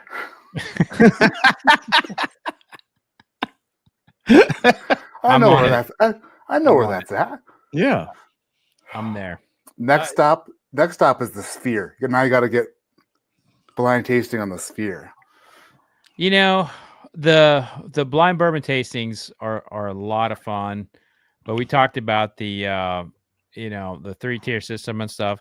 Man, getting the bourbons there, I think I've now done like 40 or 50 of them, and it's like it is so hard getting stuff, and like you have to get the brands to help you get stuff through there to the distributor to buy. And retailers find out like there's a bottle coming in that's meant for my event, and they'll take it, and it's like, I mean, it's just the amount of shit I've had to deal with. I I honestly, since you asked the question, Matt, I've been thinking about it a lot. Jiu-Jitsu has helped me manage the stress more than anything, not the confidence, but the stress. Because when I'm on the mat, I don't have anything to think about. I can't think about work. I can't think about my kids or their tournaments or vacations or any of those kinds of stresses or my family, my extra family. I can't think about that. Yeah. I got some motherfucker that's about to choke me unless I move 45 degrees that way. And he's still probably going to choke me, but yeah, I think everybody needs their path to just escape a little bit and not, because life could be so heavy. It's like love and hate and trials and tribulations all at the same time, and you need a path to kind of be zen and kind of get out of that a little bit. And I think everybody has their own avenue for doing that. And I think whether it be athletics, whether it be music, a million different other things that you can find those avenues. I think it's great. Like for me, yeah, I mean, it's like if I'm not working out and then I'm just banging away on the drums, or I'm doing something. I don't know. There's just so many different things you can do. But Bourbon used to be that place for me too. Like it used to be, and then it became. I think when I was just writing, Bourbon was more. It was a lot of that place, and then I started kind of doing more and more and more. And man, I say it a lot, but the YouTube Bourbon community saved me in the pandemic. Yeah, that was enormous for me. But then I felt like Fred's wow, this is a lot of work. Well, there was that, but it was also what people wanted. Yeah, people didn't want elaborate histories. They didn't want details on bottles that I wanted to give, and I was and it was it was bringing me down a little bit, and that's when I started Club Marzipan, which is basically me being able to be geeky like I want to. And and I've realized Jiu-Jitsu probably has helped me realize that I can do whatever I want, however I want, and whatever consequences there are, as long as I'm true to who I am. And I think that's probably more than anything what it's done for me is helped me manage that. Yeah, like right now, like Wednesday night, this is another, even though it's it's drinking whiskey and hanging out, this is also a form of I don't know if I want to go as far as say it's like a meditation for me, but it's like a zen place where I'm in this whiskey room, I'm talking with the people that I love to chat with, and having you two guys on and the chat, and the amount of money we're raising. I know that doesn't happen every Wednesday night, but when I'm on Wednesday nights, that's why I don't like to miss it. Like for me, it's just my, it's my getaway from, everything else. And, I love it. So I remember I felt bad when I had to do a stream on Wednesday. I think I texted you. I was like, dude, I'm so sorry. I have to do I mean, it happens. There's so many a shitty thing to do. Yeah, it was. It was. And I think what was shittier, Matt, was I was in his chat and I was saying, hey, everybody, I know you're here for Jason, but come over for a real whiskey show. For a real whiskey show, watch the Fred Minnick, not that Jason guy. We on to EverNorth's Night Stalker Forward is awesome. Yeah, EverNorth, Dan and Sean is making some incredible whiskeys. So cheers to them. There's only so many nights in a week, so shared time. It doesn't matter. I was introduced to bourbon the winter before the pandemic in 2020. Thankfully, that became something of interest I could do in isolation. Yeah. Jason and Fred would absolutely love to see you both interview some distillers together. I think it'd be must-see whiskey TV. Ooh, that would be fun. Yeah, that would be We should do that. Yeah, I've had some pretty cool distillers on recently. I'm trying to get my next unicorn to get is either Fred or Freddie No on, or perhaps both of them on the show. I think that would be incredible. I've gotten Connor O'Driscoll from Heaven Hill. Finally had Brent Elliott on. That was a lot of fun to talk to him. It's had some incredible guests.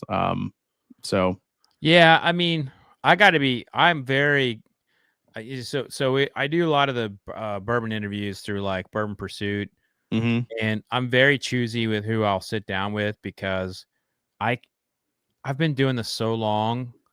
like most of the distillers, they just have like repeated lines of bullshit that they get from their marketing people. Like Fred and Freddie know, you don't got to worry about that with them. You know what I mean? Connor O'Driscoll, you don't got to worry about it with them. So like those are really good people to talk to. But there are some of them, and it's like, oh my God, if I hear this one more fucking time, I'm gonna claw my eyes out. Yeah. You know, I just yeah, that's funny. Yeah, Bruce Russell was on, and I mean, he was amazing. Rich Murphy Quint is actually coming on right before we launch our American single malt pick that we did and our bourbon pick that we did with them. So he'll be on there. Yeah, the final boss would be Harlan Wheatley, but I feel like I probably have to go through 25 levels of. Well, no, Harlan's great. He actually he's a like, not that all the distillers aren't real distillers. Yeah, but that dude is like up to his elbows and mashes and shit. That guy's like really working all the time, and so like they look for the prep that it takes him for an interview and all that stuff is like, you know, I think that's one of the things that people don't realize about Harlan. He's kind of an old school distiller, and he's like, leave me the fuck alone. I need to make whiskey or yeah. If you've ever done a tour at Buffalo Trace and you've been lucky enough to do one of the like the behind the scenes tours, and you see it's that one room. It's that one room where all the what the fuck are you saying there, Jason? What do you mean? If you ever did a what? The tour. That the tour. How do you guys say it? Book. The tour. The tour. Is it what? Matt, are you understanding this? I'm actually being honest here. The TOUR. The tour. Tour. Oh, a tour. Oh, a tour. Tour. Oh, you guys are fancy. Yeah. Okay. Yeah. That's all you. Yeah. It's called proper English there. Call it proper English. Well, you know what? In New York, it's my fucking proper English, so shut up. They also say standing online in New York instead of saying standing in line, which you are doing. I'm standing on the line. I'm standing on the line. By the way, Colorado's got great pizza. Not that has anything to do with this conversation. That's blasphemy. Wow. Whatever. Colorado has. Have you had Colorado style pizza before, Jason? Yeah, Colorado also fucking sells fried bull's balls, so I don't know where you're going with this. There's nothing wrong with that. We do that in Oklahoma. We had Rocky Mountain oysters. Yeah. We had so have you eaten those since you've been there, Matt? Have you had Rocky Mountain oysters? Are you going to neither conform or deny? Hey, listen, you know I grew up on that shit. It's all fucking normal to me. I asked Matt, have you ever had him? And he's just sitting there like he doesn't know what to say. Do not be afraid. Oyster me without the Rockies, you know? Do not be afraid. No, actually, I haven't. I had actually in Chicago. There's a huge whiskey bar in Chicago that I had some bulls before, but okay, it's a long time ago. Oh man, I'm getting ripped in the chat for saying that I like Colorado pizza.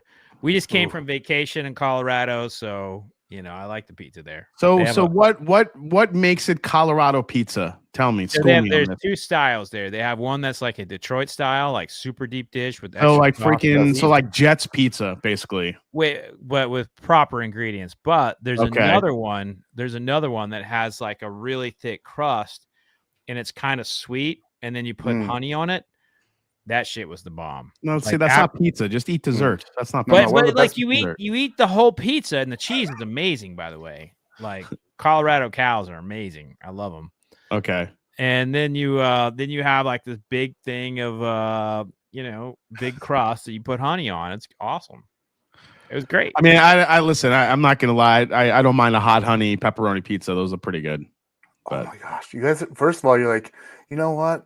Get your health in control, and exercise is an outlet. And then the next second, you're talking about hot honey pizza. Yes, Larry, it's finished pizza. That's what it is. It's finished pizza.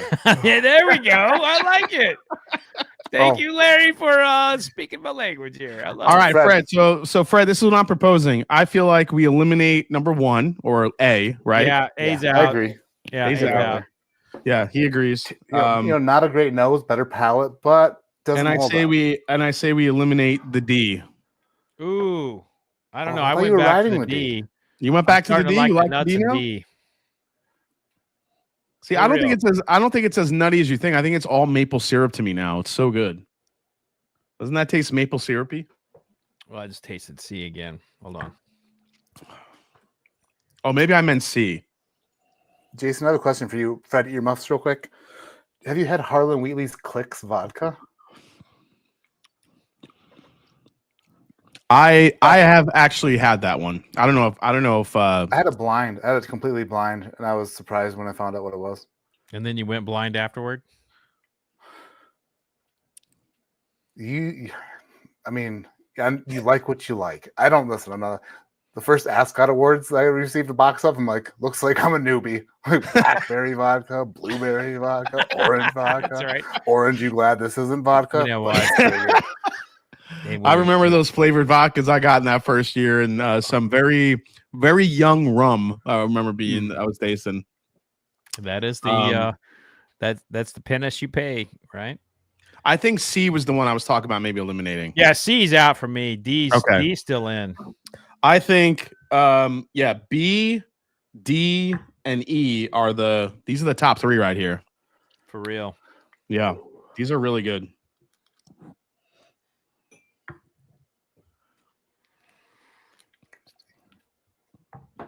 Maple syrup, like if you double oaked some MGP and pretended like you distilled it in Georgia.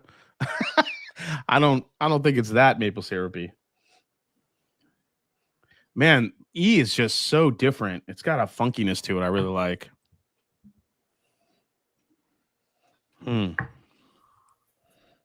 B though. B is just B has like this just sneaky richness, and the finish on it it's so good. I don't know which one I like more. Really quick. Yeah, it's down to BDE. As far as the fundraiser go, guys, we are at holy shit, $8,817 raised. That's what I'm talking about, guys. Guys, thank you so much. That's insane. That's awesome. We are 80% to goal. Thank you so much. Yep, for sure. Oh yeah, Quentin King. Pequod's in Chicago is probably the best deep dish pizza I've ever had in my life. That was ridiculous how good that pizza was. I'm not like a big, deep dish guy, but that pizza like changed my whole perspective on how good deep dish pizza can be. So here's my thing. I'm a sauce guy. Like, I love tomato sauce. Like, if they just had an offering of like, hey, we will deconstruct this pizza for you. And I could have like my toppings over here with the cheese kind of mixed in and, piece it together. I'd probably drink the sauce. I love tomato sauce. Yeah. So I judge a lot of these pizza places based on their sauce. And I'm just telling you, Chicago style pizza has the most amazing sauce. I think New York has the best cheese, sauce, and dough ratio, but Chicago overloads their pies with sauce, and I love that. The problem is that their stuff is so big and it's inconsistently cooked. Like, if you go to a place and it's cooked all the way through, that's awesome. I love that. But sometimes you go to a place and one slice is cooked all the way through, the next one's doughy, and the other one's like fried to a tilt, and it's like they're inconsistent on like how they cook through. And that's why I like Detroit style, because it's more consistent, and I love Colorado style. But I think overall, New York style is the best style of pizza. Just when I'm going at a New York place, listen, Fred, like you're kind of riffing here. Have you ever eaten in Brooklyn at Spumoni Gardens? Yes. Yeah, I have. That's the best pizza ever. Oh, without a doubt. And you're what. Also guaranteed to see a couple mafia members, yes, right around there. And I'm just saying, like, that pizza has the best crust, sauce, cheese, everything. I waited in line. I think I waited in line for an hour to get in there. It was packed. It's always packed, but it's worth it. I mean, that pizza place is legendary. It's so good. And you haven't experienced pizza unless you're walking down a street in Manhattan, and you got two or three giant triangle slices stacked on top of each other, folded up, and eating it that way. So I did a book event at Greenlight bookstore, and then we went there, and it was awesome. It was awesome. I had a bunch of beer. All right. Where are we going? Where are we going, Fred? So here's the crazy thing. I thought I was going to be making this a show between B and E. D really came in strong for me on that second round. And yeah, even it's interesting. These blends have been sitting for so long now, and they're still almost evolving in the glass. Yeah, and I think the one thing that we have to contrast is, and this is the tasters are different. We will find things on different parts of our tongue. We will find things. We will find that we pick up different notes. You keep talking maple on D, and I'm doubling down on like the nutty profile on it. So I find it fascinating that we are both in love with D for different reasons and different notes. But I'm on the verge of kicking one out. I'm definitely keeping D in, but I'll tell you whether or not I'm kicking one out. Give me a second. I can't wait to settle this when I get my box. I know. I tell you what, the more I have B, the more I impressed with it. I am. Unimpressed? No, the more impressed I am. It's it not went backwards for me on B. Or B is in Bravo, or D is in Bravo. No, B is in Bravo. Yeah. So I became unimpressed with B. You weren't. You're not impressed with B as much. I was. To me, it's the number 3 on here. I loved it at first, but now I get like, I get in comparison to so here's where I'm at in comparison to D and E. E is a monster. Yeah, he's amazing. He's amazing. Yeah. B is very good. I want to be candid here. B is very, very good, but it is not better than D and E. Dominios, they're the best. Yeah, Dominios. Yeah, I speak Italian. A Papa John's. Yeah, for sure. I got a long Domino's. I remember Berwyn for being the spot for Polish food. Domino's is as bad as Little Caesars was good like drunk pizza. It's kind of like what Donato's is here in Ohio. And I'm sorry if there's anybody watching from Ohio that's in love with Donato's, but that shit is not pizza. That is ketchup. Sauce. It's like ketchup on that is sauce crackers. That is sauce and cheese. Yeah, on like saltines. Yeah. That's not pizza. That is drunk. That is drunk food for kids. When McDonald's bought them in like 2004 and fucked them over, and then they got their money back from McDonald's and they just never recovered. Kyle Reed, don't hate on my Domino's and Little Caesars. Oh, Little Caesars, never again. Yeah, Little Caesars was one of those pizza places that we tried. Yeah, it was so crazy. Like my grandma growing up, off the boat from Italy, she made homemade pizza all the time, and her pizza was freaking fantastic. But she would still like to go to other pizza places and try different pizza. She hated Little Caesars. So here is something that I will say. What is this shit? What is this shit? That's exactly right. And here's something that I will say to people who are consistently getting hungover. Look at what you eat after you've had your night, right? After you've had your night of fine loving and consumption. Are you ordering Little Caesar? Are you getting Domino's? And you have the headache the next day? I'm just saying, maybe it's not the alcohol. Maybe have a steak instead, something whole instead of that shit. Yeah. Oh my gosh. Okay, real quick here. Let me double check the fundraiser.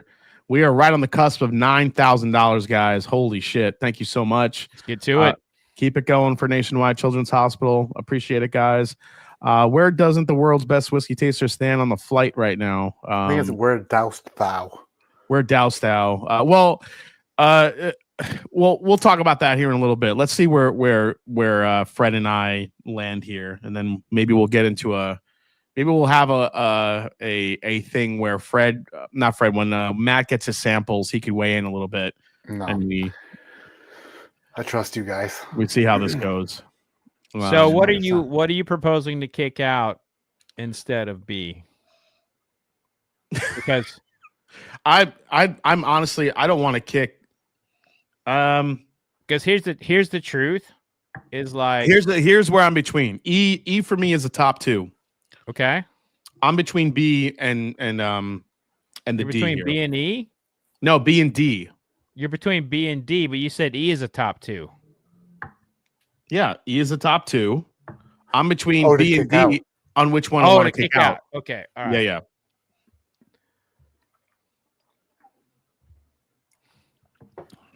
Hey, Barrel King Bourbon in the house. What's going on, Jared? No idea who they are. We don't know who they That's are. not nice. You know what? I think I'm with you, Fred. The more I go to D, it's got a bigger finish. Man, I don't like influencing you. I don't think we should talk anymore about this. No, think we should pick. It's not. So E to me is, here's the thing. D and E have similar, I'm not going to say they have similar taste profiles, but I feel like they have similar experiences.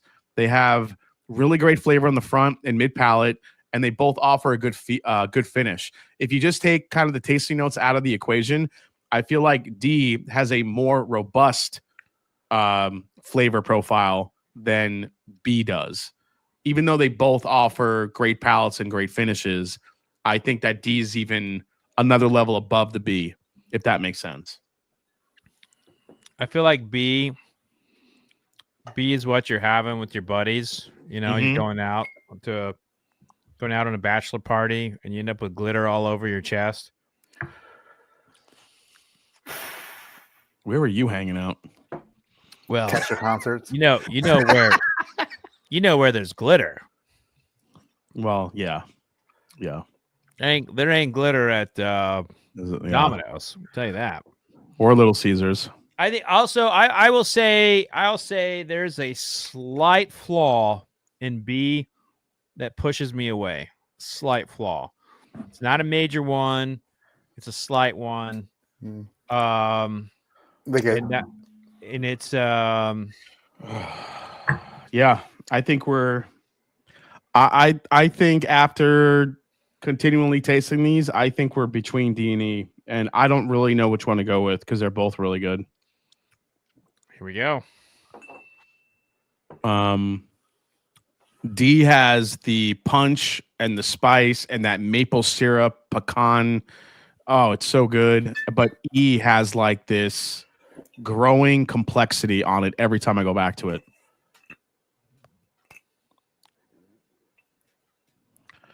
Beard Zone says glitter will ruin your beard. That's good advice, Beard Zone. They Good know it's advice. gonna ruin. Temporarily. It's not like a long-term thing. But short-term, yeah. Yeah, Don Prince says Porter will confirm your choice was wrong when he finally gets his samples. Yep. He'll let me know. And I actually encouraging Matt to taste the samples, and I'm really curious to see what he By the thinks. way, have you ever met Don? Don Prince? Oh yeah. I call him enormous. tiny, even though he's not tiny at all. He's enormous, man. Well, he was a lineman for Eli Manning at Ole Miss. Ole Miss, yeah. Like he worked on telephone poles? I don't know about that. I have a lot of respect for them. That's a scary job. Harvesting glitter trees. That's what he was doing. Yeah. Harvesting glitter trees. Jesus. Oh my God. Glitter freaks me out though. It legit freaks me out. Yeah, I always say I freaking hate glitter. Like Christmas, you get the cards, or you get something with glitter on it, sticks to your hands. And my girlfriend Kim, she always says that if like I ever do something to really piss her off, she's gonna send me a glitter bomb. Yeah, that's a real thing. But also, like, I mean, that shit shows up in the most random places, and like you get like it, and then it gets in your washing machine. Mhm. You know, It's like dropping a Glencairn. like, what if it gets in like It just shatters. You still find glass shards everywhere of your Glencairn. I'm just saying, like, you go to urologist, like, man, I'm having this pain down here. You think you got some kind of STD, you don't know how you got it, and suddenly you got You know, you're like got glitter up in Dude, there. if you're pissing glitter, you are somewhere you should not have been. That's the whole point of glitter. It's that places you're not supposed to be. We have just eclipsed $9,000. We're $9,007, guys. Holy crap! It keeps going. This is amazing. I also want to give a shout out to Albert Orozco with the top donation of $1,000. Thank you so much, Albert. Wow. Yeah, he just dropped a G in there, so that's pretty amazing. Thank you so much, Albert. Dropping $1,000 for his top donation. He's the top donation in the lead. So thank you so much. Glitter, the original microplastic. Ooh, Always wonder why I keep finding glitter on my clothes and single dollars in my pockets. Don Prince. Oh my gosh. Fred, you must hate Goldschlager. It was stuck to my underwater blade washer. Yeah. Albert has cash as Jeff Aldis. Yeah, he's the leader in the clubhouse right now. He has the biggest donation. So that's crazy, man. Thank you so much. All right, here we go. Yeah, let's seal the deal here. Man, this is tough. It's really tough. This is tough. Shrinkage and glitter. I think it's a good name for a pick, Jason. Yeah, it might be. Cork shrinkage and glitter. Holy shit! You know what? Tough one, man. I taste wild turkey in E. Fuck yeah, you do. Yeah. Right? I think there's wild turkey in there. Do you taste wild turkey in there? Yeah, big time. Yep. Totally. But they also know our palates, Jason. I mean, but you had other people tasting with you. Yeah, what's been good this year is even though like the level of blends have been elevated, we had a couple of really tough rounds. Yeah. It seems like we were in pretty good agreement on what made it through, what didn't. But which blends stood the test of time, which is always what you want. However, I think people do tend to blend to my palate, I think, a little bit, which I mean I get it. But you have to understand, like with other judges coming in, it can't just be mine. That's why I need other judges to do this, because I feel like people will just send me blends of wild turkey because I love it so much, or like Lads Creek Barrel Proof or some old Heaven Hill. Who knows what they send, but that's why we kind of did the switch to shelfers only, like stuff that you can find in your area, find on the shelves, so people can recreate these blends. As well as bringing in the other judges. So, do you seriously think that these are going to be, I don't know. Last year there was some controversy last year because Darrell Stewart's blend won, and he had like a 4-gate volume 3 in it or some shit. People were like, "That's not a shelfer." People were going crazy. Oh, you mean you can't just drop Pappy in here? You get rules? Yeah. No. But Jason also started asking for way more whiskey since the original Blendageddon, so it makes it more difficult to be like, oh, well. Jason should have Matt on next week to do his rankings of the blinds. I don't know. Would you be interested in doing that, Matt? Look at my calendar. I'm a busy guy. It'd be a nice confirmation, actually. Yeah. I mean, I know you're a busy guy, but what do you think? I have to reblind them. I have to, you know what I mean? In order to make it. No, for sure. He's got help. I know he does. Yeah. My best, I just can't remember stuff. So I can just label bottles and then forget, or glasses. Hold on, let me look at my calendar. So, oh no, I actually cannot. No, you know what? Maybe the 30th? I've got to listen. I have to travel across the damn state. They bring second graders on a zoo trip, 4 hours across the Rockies to Colorado Springs. Guess who's not letting their second grader ride on a bus through the passes? Not me. I'm going with. Like, I'm bringing them. They can go to the zoo, but we're not letting the kids ride a bus that far on those roads. There's not a chance in hell. I was a bus driver. I've seen my fair share of them. Done. Not that far. We had one run a red light here in town recently. Holy shit! Yeah. And the week after that, I have jury duty. All right, guys, we are at $9,537. We are less than $500 away from hitting our goal. Let's keep it going. Let's hit that 10,000 mark and do it from there. So, yeah, I know that the blenders here are expecting a result tonight. So if he can't do it if he was doing it, if you could come on next week, I would say let's do it next week. Oh, but no, if you no, can't, this stands. I have no business. Yeah. You Yeah, know. the sad thing is that if we don't come to a conclusion here, Jason, I think you need you've got a problem. I know. So we actually you will not have a legit winner. We would need a tiebreaker. You are technically, this is your show, man. You are the tiebreaker. So But if we Fred did, could also strangle you to death. Remember that. No, yeah, I can't. Yeah, I can't. All right, get so one. Fred, let me ask you, out of the two, which one would you lean to? This is as close as it gets, right, Jason? This is probably the toughest Yeah. top two that I've come across in 7 years of doing this. You know how you said E is wild turkey, right? I would say D is like Elijah Craig barrel proof. Yep. And it's like you have this like stalwart case of a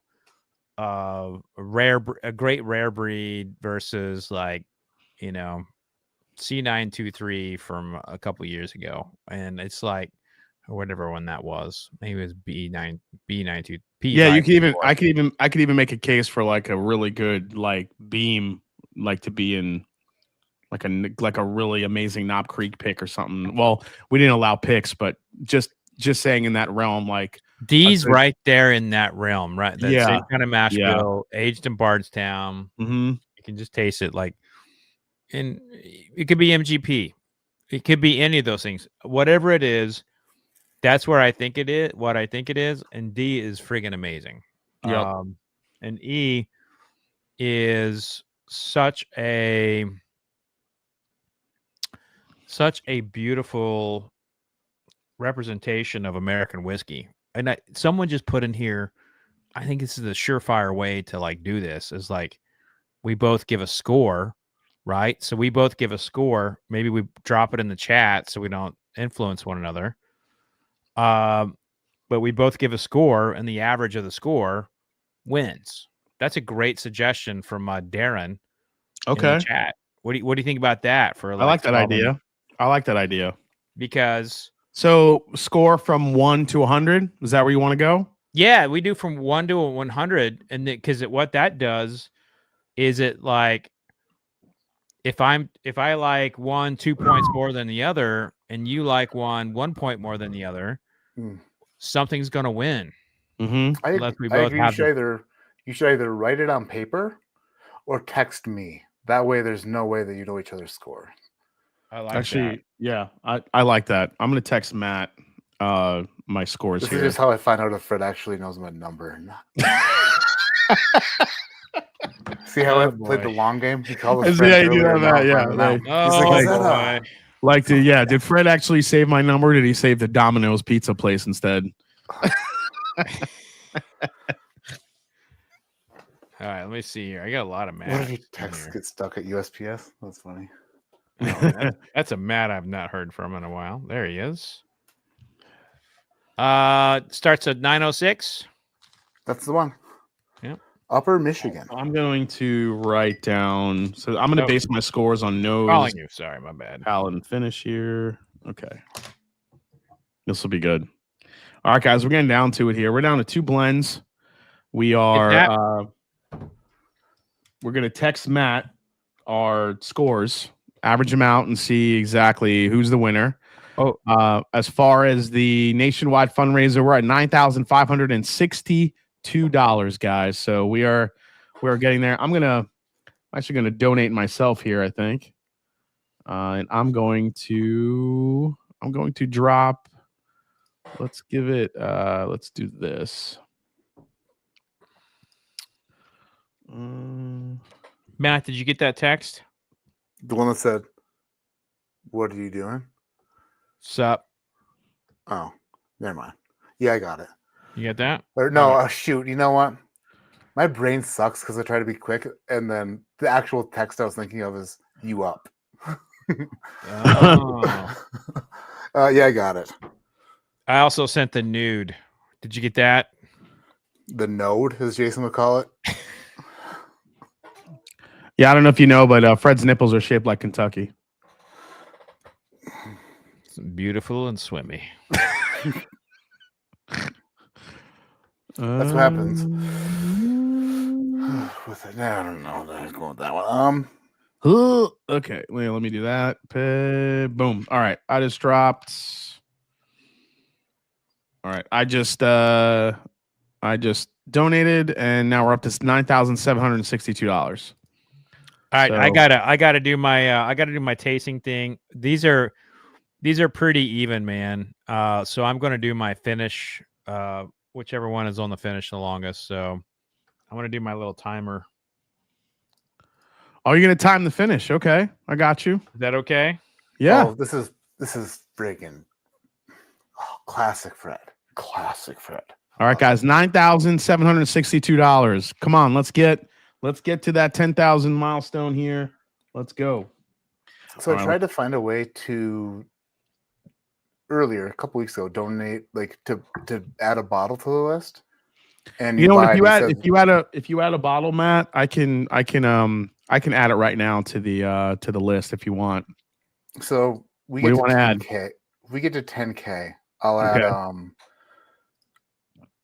I have a very special bottle that not very many people have got to try. It's the Barrel Run bottle from Barrel King, 13th Colony in EverNorth. I haven't unopened one of those that I would love for somebody who donates to this great cause to have. Wait, say that again. It's a Barrel King. It's the Barrel Run blend that Jared and Rachel, they raise money for little girl who's going through cancer treatment. Got it. So they drove up. They started a blend. It was my 11-year blend. Then they brought it up to EverNorth. Dan and Sean added whiskey to it. It drove the barrel to 13th Colony. 13th Colony added some crazy stuff to it, and it turned out to be a pretty crazy whiskey. And it's like a good cause on top of a good cause sandwiched. I love that. All right, guys, you heard it. If we hit 10,000, I will add that to the giveaway from Matt. One of one unicorn type of whiskey here. So let's go. We are almost there. We are getting there. We are at let's see, right now $9,762. We're at $9,987. We are $13 away. Let's go. Somebody throw it in there. Somebody just throw in another $20. Boom. Remember, every $5 gives you an entry. We are at 161 donations. Amazing, guys. 9,987. We're still there. Nobody has broken it yet. Refresh it. I'm refreshing. Oh man. All right, I'm gonna give it a minute. I'm gonna taste these and give my scores here, and then we'll check back. Oh, this is the best text I've ever gotten.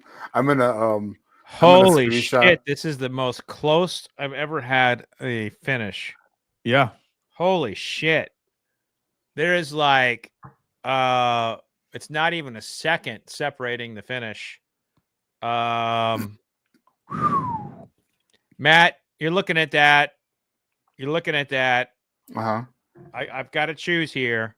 What does that translate to from a 0 to 100 score?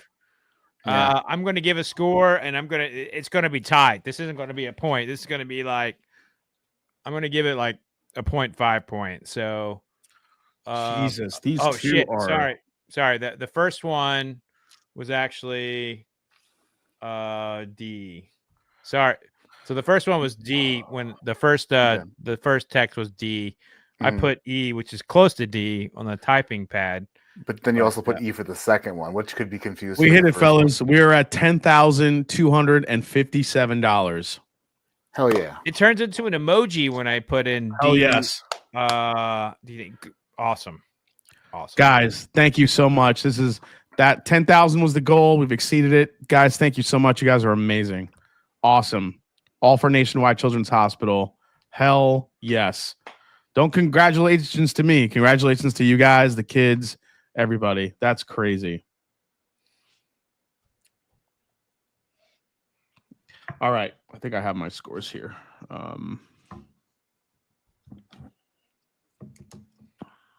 Fred Minnick texting me the number of seconds the finish lasts, and then as his scores and points is getting screenshotted, blown up, printed, and put on the wall behind me. My wife does the same thing. So she times the my wife times my finishes. Okay. Yeah.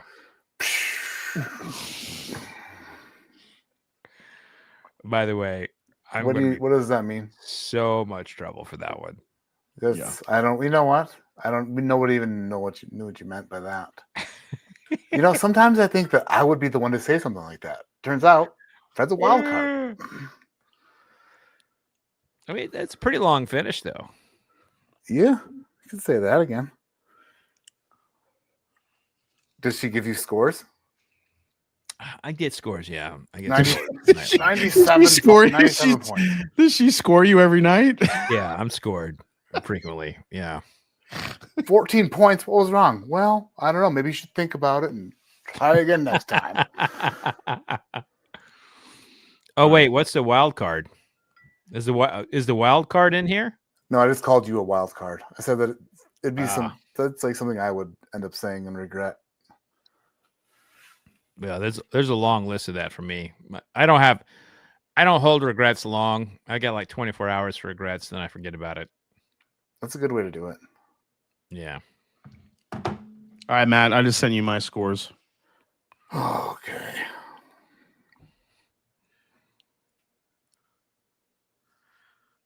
Great live, great fundraiser. Jason, yeah, there was no sample W. Please go back and double check your work. Did I type W? Oh, I did. Let me rephrase that. Could I possibly figure it out? Sure. I think you could. There you go. It's coming back at you.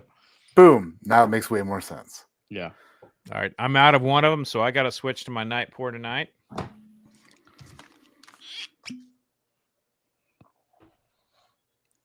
Here comes the porter math. Shit's about to get real fun. Oh, shit.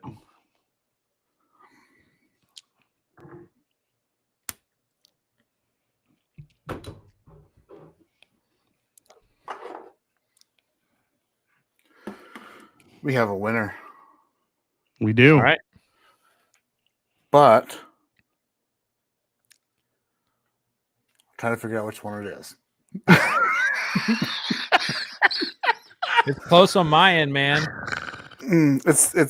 So listen up. You guys were actually pretty close, both of them. So sample D. Should I reveal your scores? Yeah, go for it. Yeah. Okay. Yeah. So all right. Sample D, Fred gave rave reviews for. He was over the top, over the moon. Over the moon. If it were thumbs, he would give at least 2 of them.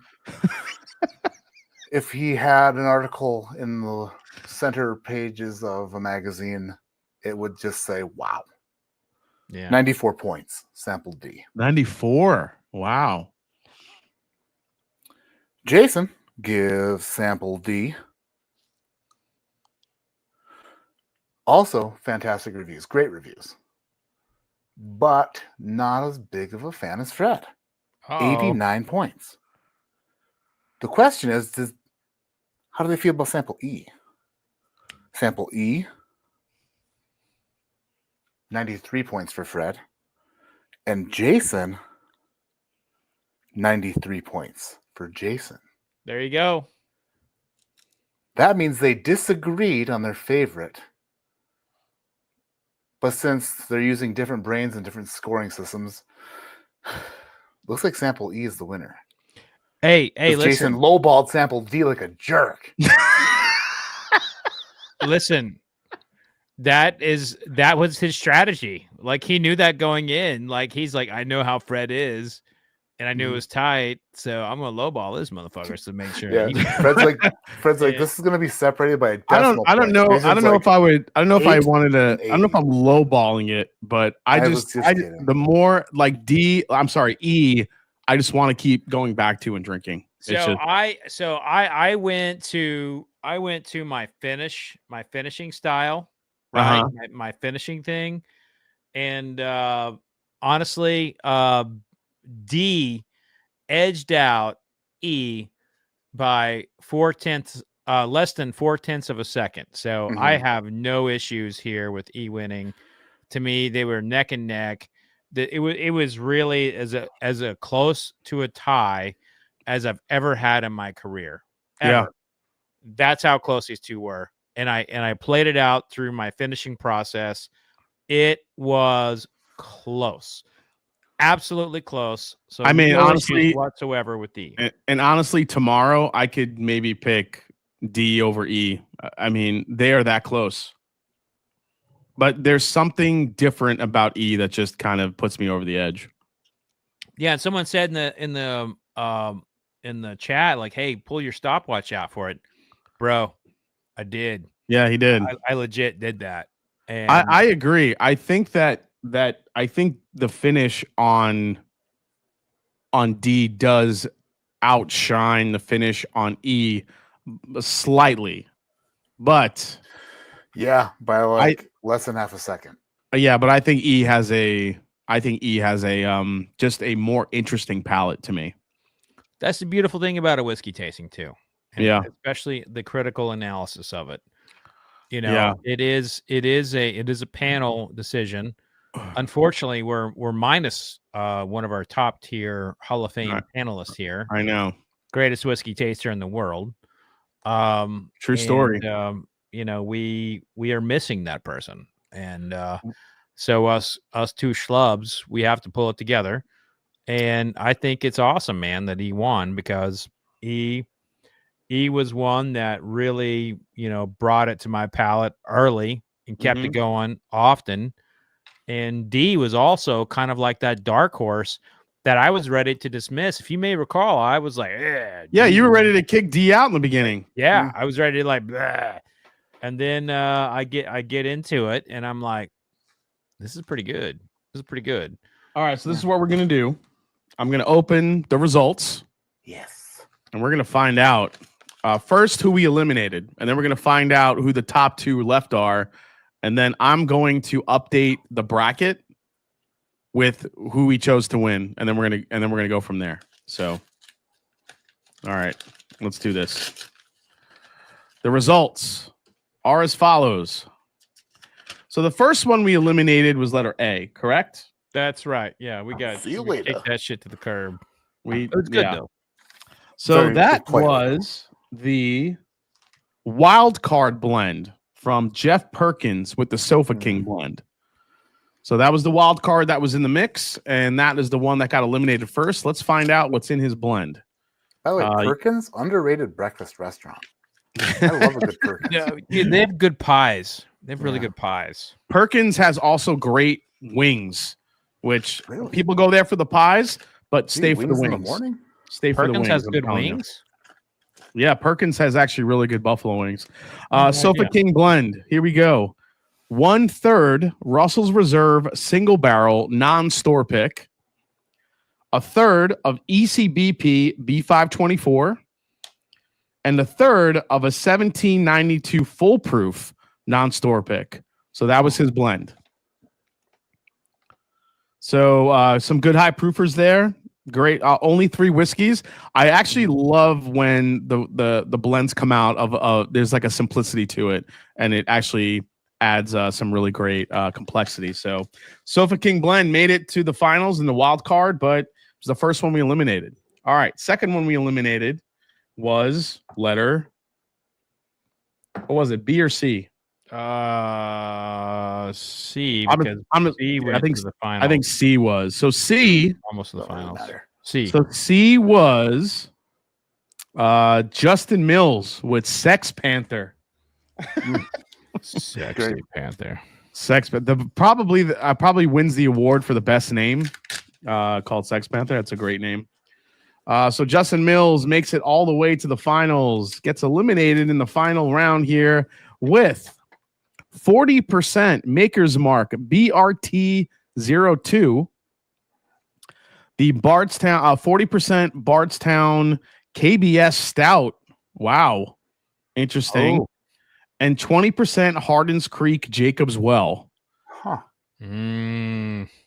So I hope you guys are writing these down. We're going to go back and try these, but BRT02 from Maker's Mark, Bardstown KBS Stout, and the Hardin's Creek Jacob's Well. 40, 40, 20. Some nutty, doughy, like that, man, the stout finish on that can get real doughy, can get almost play doughy if you're not careful with that stuff.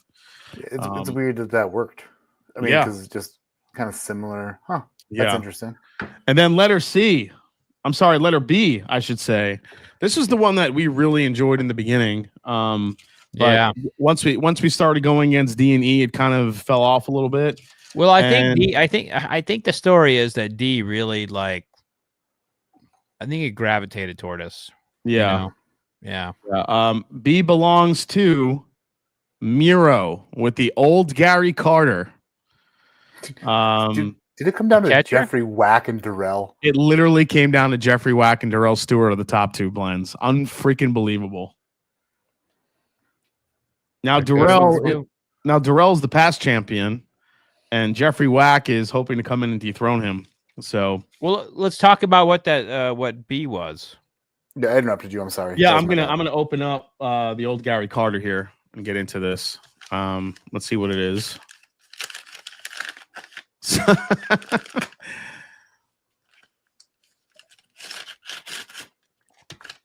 So there's something a little solid in here. Well, what is this? The glitter. Holy crap! He put a baseball card in here, a Hall of Fame Gary Carter card. Holy shit! Let me turn the bottle cam on. You guys should take a look at this. Hold on a second. Let me turn that off and let me do a. Gary Carter was a great catcher. Yeah, one of my favorite Mets of all time. So this is what was in the envelope. There it is, Gary Carter, and then on the back. Oh my God! Look at that. Huh. Can we give him like a special trophy for winning? Because that's the best presentation ever. This is unreal. Dude. Is that like a piece of old Gary Carter's bat? Like what? I feel like that's like bat or jockstrap action there. Yeah.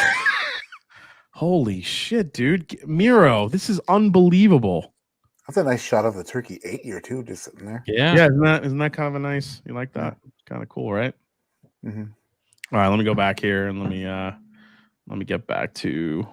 All right, so Miro, thank you so much, man. This is amazing. So thank you so much, Miro, for sending this along. He wants that back, though. So his blend consisted of, holy shit, 55% of his blend was Russell's 13-year. Not going to say that to Shelfer. That's. I mean, 15%. Knob Creek 15-year. 15%. Is that Colonel E.H. Taylor barrel proof? First of all, I'm beginning to question my palate tonight. If I did not choose that, as my number one,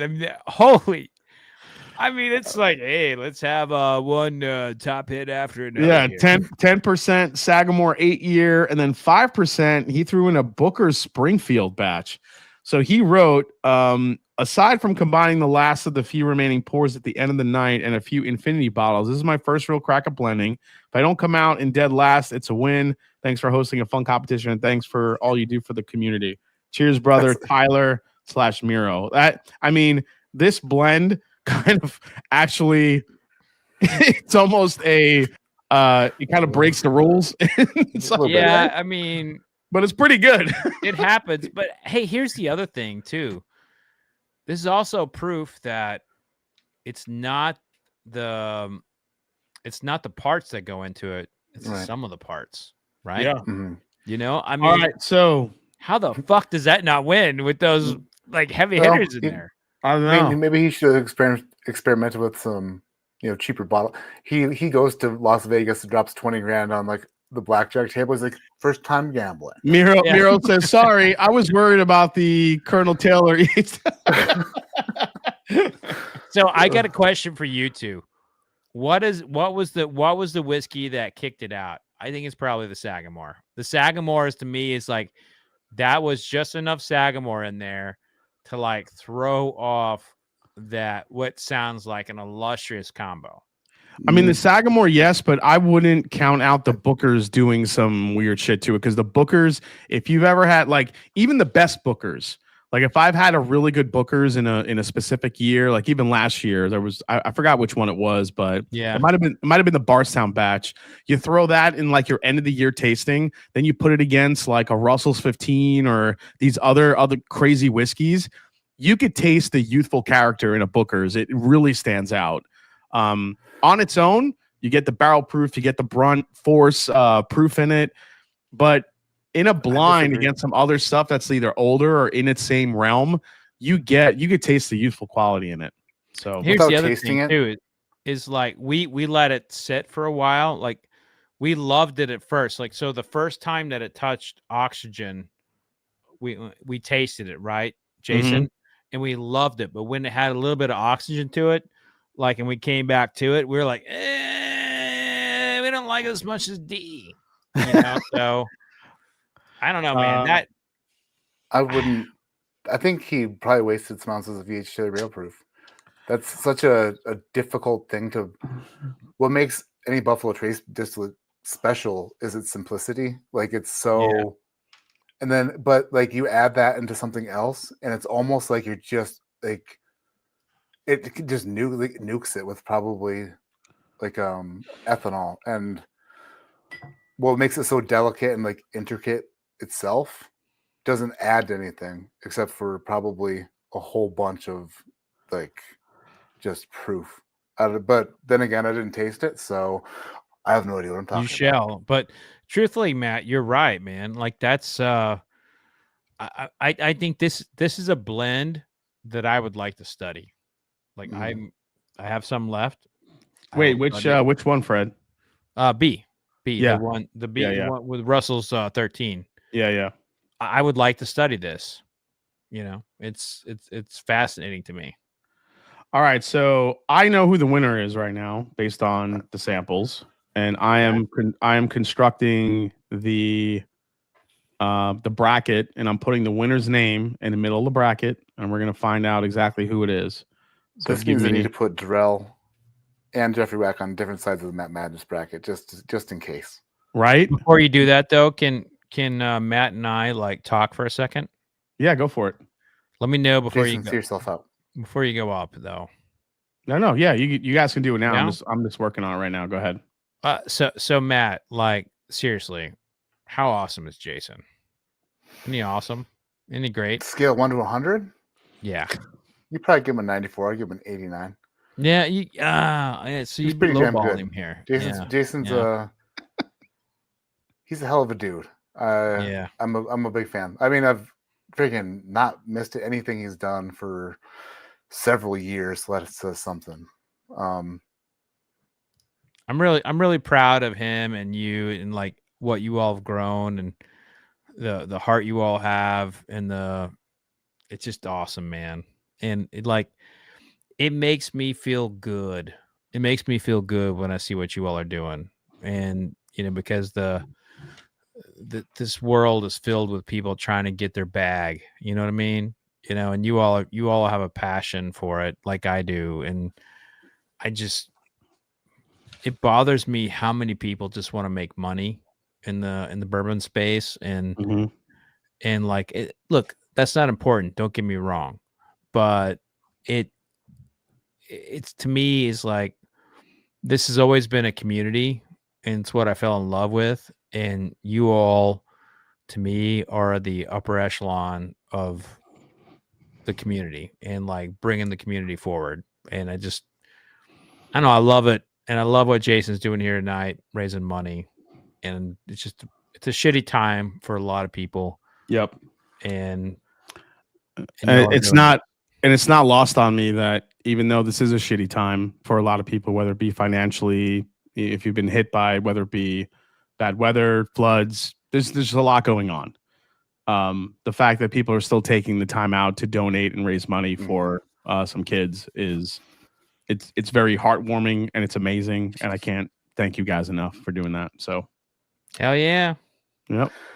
All right. So the winner of the 2024-2025 Blendageddon 7 years of this shit is none other than, drum roll.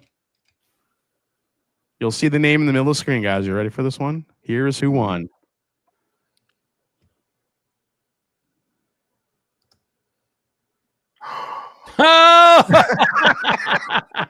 Double champ, back to back. Back to back. Darrell Stewart just won again. Wow. Dude. And just right behind him, Mr. Jeffrey Wack with his Cousins blend. I'm psyched to find out exactly what's exactly in their blends. So we're gonna find out right now. But double holy shit. champ, do whatever the fuck he wants. That was terrible. Holy shit. Darrell Stewart, congratulations, man. Unbelievable. 2 years in a row. So let's find out what's in Jeff's blend. So as Fred and I were talking through this, we were thinking maybe MGP. There might be some good beam in there. It was nutty. It was mapley.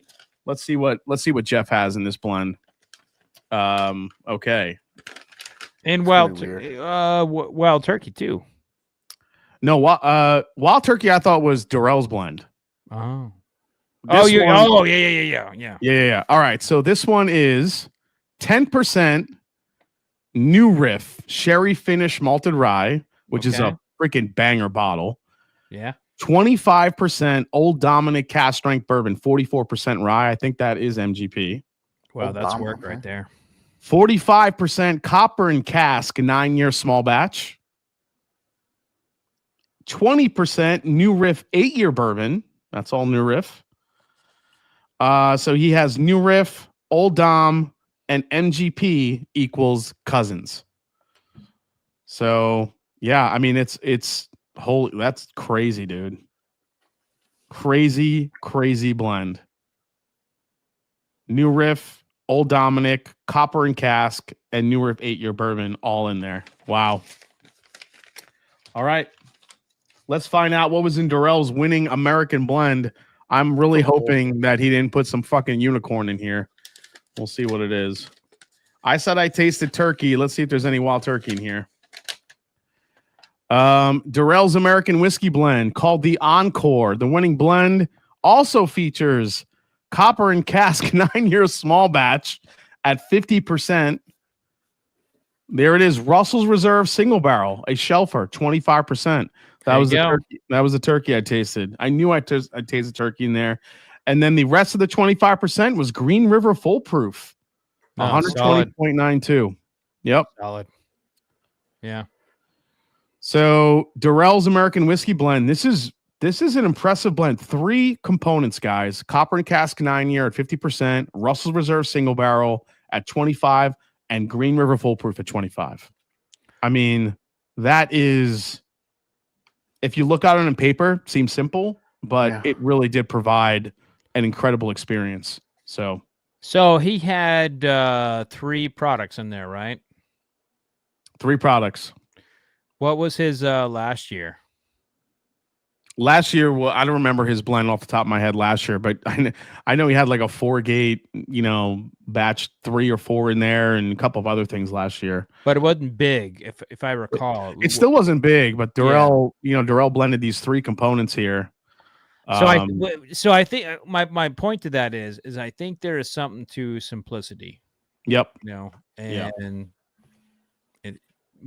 this is my 4th year doing this or 3rd. I don't know, but it's I've noticed that people who do not have a lot tend to do better. Brock Lesnar I agree. said it best. Yeah, turning chicken shit into chicken salad. I mean, if there was a because like last year, like a lot of the folks, the second place winner was JG, and his blend was, I don't know if you remember, Fred, was it was only 2 components. Yeah. It was 60% rare breed and 40% Sagamore cast strength rye. And people really dug that one because that was pretty easy to recreate. I mean, you're going to have some variance there because rare breed, batch to batch, Sagamore, batch to batch, it might not be the same each time, but that was a pretty popular blend that was born from last year's finals. But Copper and Cask, I believe, is MGP. So I think he did an MGP Wild Turkey Green River blend, which actually worked really well. Yeah, sometimes you find things that work well together. Yep. Those old Bardstown Discovery blends, they kind of like ran into some magic with some older MGP barrels and some Kentucky stuff. Then when they put them together, it just works so well. And once you find those, you can kind of play with it a bit. And if Green River is one of those things that kind of plays well with others, that's awesome. Yeah. Yeah. I think there's something to be said for Darrell and Jeff here. By the way, Darrell and Jeff both host a great channel called Hello Again Whiskey Friends. They're both on there, and they were both pretty nervous about tonight because they were kind of going against each other, but I don't think they realized they would literally be head to head here at the end, which was kind of cool. But congrats to both of you guys, Jeff and Darrell. Darrell, you won again. You won an all expenses paid trip to the Master Journey meetup here in September at some point, and everything else that goes along with it. Plus, you're going to be the first 2-time champion in a row, the first repeat. So, congratulations, Darrell. Jeff, you'll definitely get something as well. And I can't say enough how good your blend was. Obviously, Fred was a huge fan of it. So was I. But for me, Darrell's just put it a little bit over the edge. Yeah. I can't. Yeah.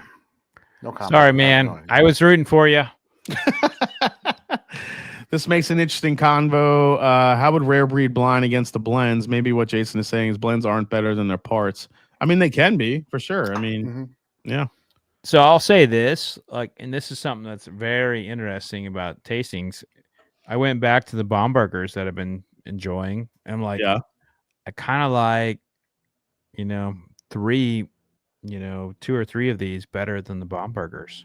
So, and you know how much I like that. So I think too, like what we have here, what was tasted tonight was really well suited for like a tasting, like a blind tasting. Like people were making these for asshole palates that love bourbon. Oh, man. Jeffrey Rapp and Darrell are 2 of the biggest assholes I know. My God. All right, guys. We finished up here at $11,255 raised. That is incredible. That's incredible. Thank you, everyone. So I want to say thanks to Fred. Actually, you love Jeffrey's blend. I forgot which year it was. I don't know if it was last year or the year before. You actually said that whoever blended this should be contracting for like doing blends. So here we are 2 years in a row. So you're a fan of Jeffrey's work. Yeah. Yeah. That's why he doesn't Jeffrey, stop smiling. Jeffrey, I got to shake your hand. I gotta learn about your techniques. I think Jeffrey's technique is get some really good freaking MGP and blend that shit. Hey, listen, we laugh, but it's not. He's not wrong. Did it not make Penelope? Just saying. Yeah, that's true. It did make Penelope. So real quick, I just want to say thank you to everyone here. That special thanks to Matt and Fred for coming on. Matt, I'm so sorry that it didn't work out with the samples. Just I had a blast anyway. This was so much fun. Yeah. You guys are awesome, man. Yeah. Jason, you're doing great work, man. And just keep it up. And, I know you all both have affiliations with Barrel King now. That's awesome. Yeah. Just keep going. The whiskey world needs you. And we're going to keep building. Keep going. And the whiskey world is the best world that I know. And Matt's a big part of it. You're a big part of it. So it's been great. Matt, thanks again for chiming in and hanging out with us tonight. Wouldn't have it any other way, buddy.